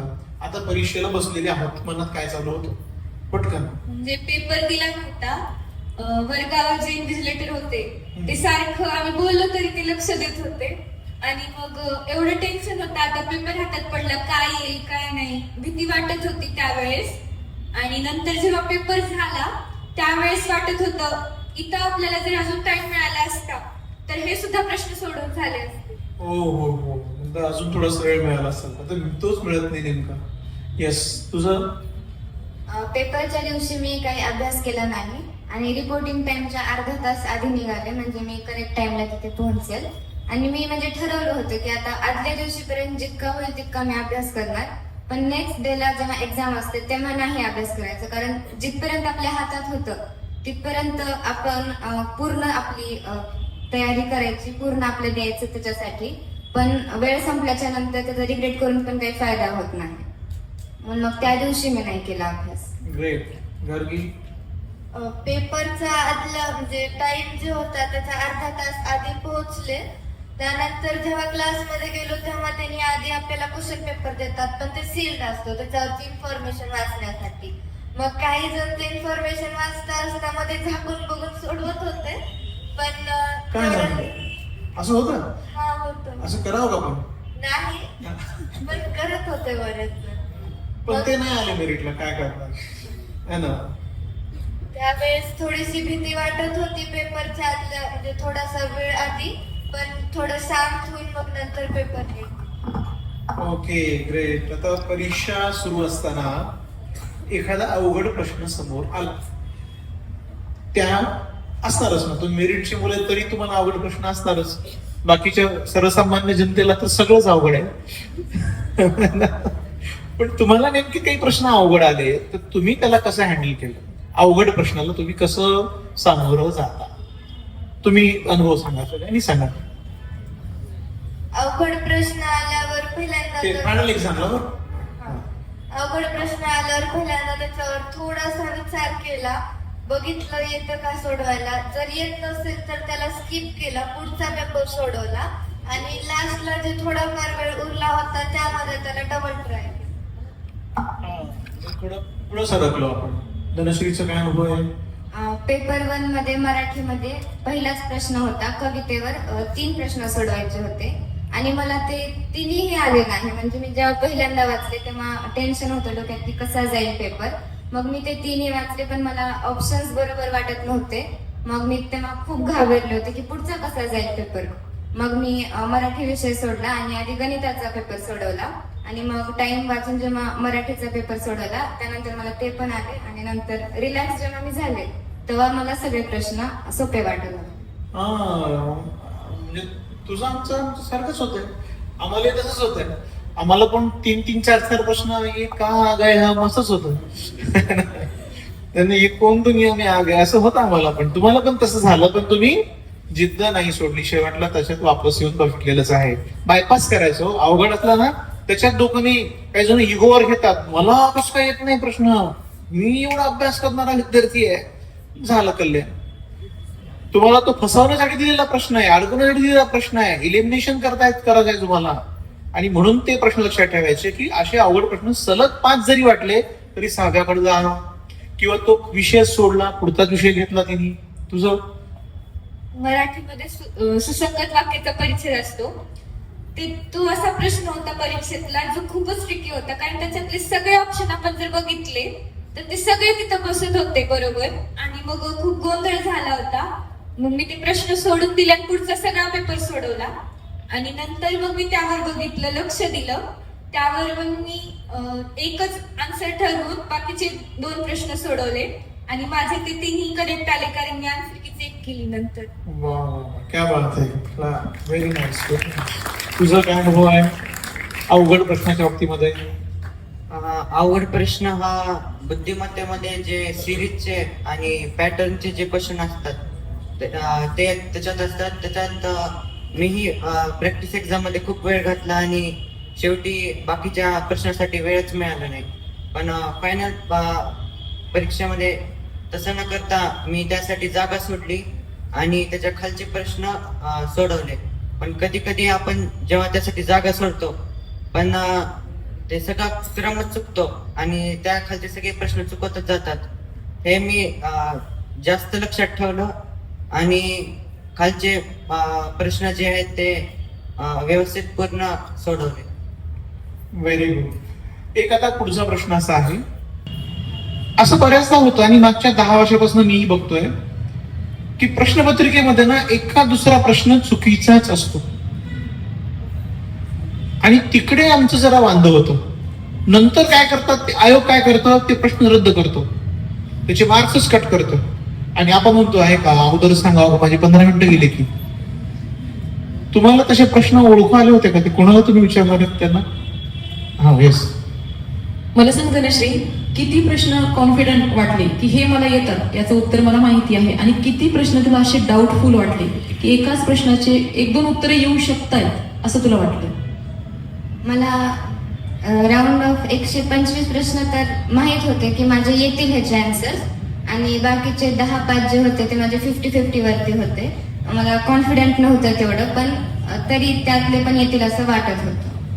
एक चुकीचा प्रश्न आला, तुम्हाला ओळखू आला का? पण हे प्रश्न रद्द होणारच असं आमच्या वेळेस असा प्रश्न आला नव्हता. हो, नक्कीच. म्हणजे तुमच्या सगळ्यांच्या वेळेसच एकच वेळेस तुमची परीक्षा झालेली आहे.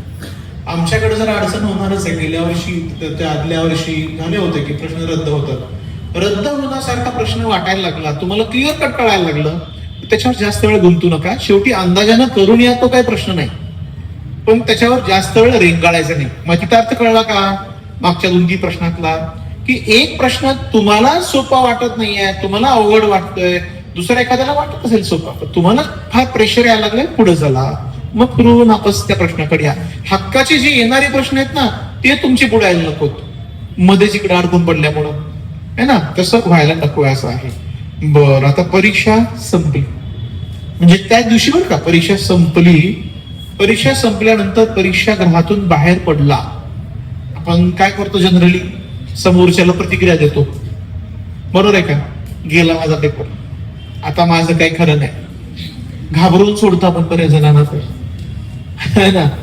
आणि मग आपण म्हणतो अनन्याला जर असा गेला असेल तर आपल्याला घरी जावं का नाही, घरी काही चर्चा करावी की नाही, असं होतं. असं तुम्हाला काय प्रतिक्रिया होती? म्हणजे पेपर संपला त्यावेळेला तुला काय वाटत होतं की आपलं निघेल, आपल्याला एवढे मार्क्स पडतील, खूप टफ गेला, वाईट गेला, काय वाटत होतं?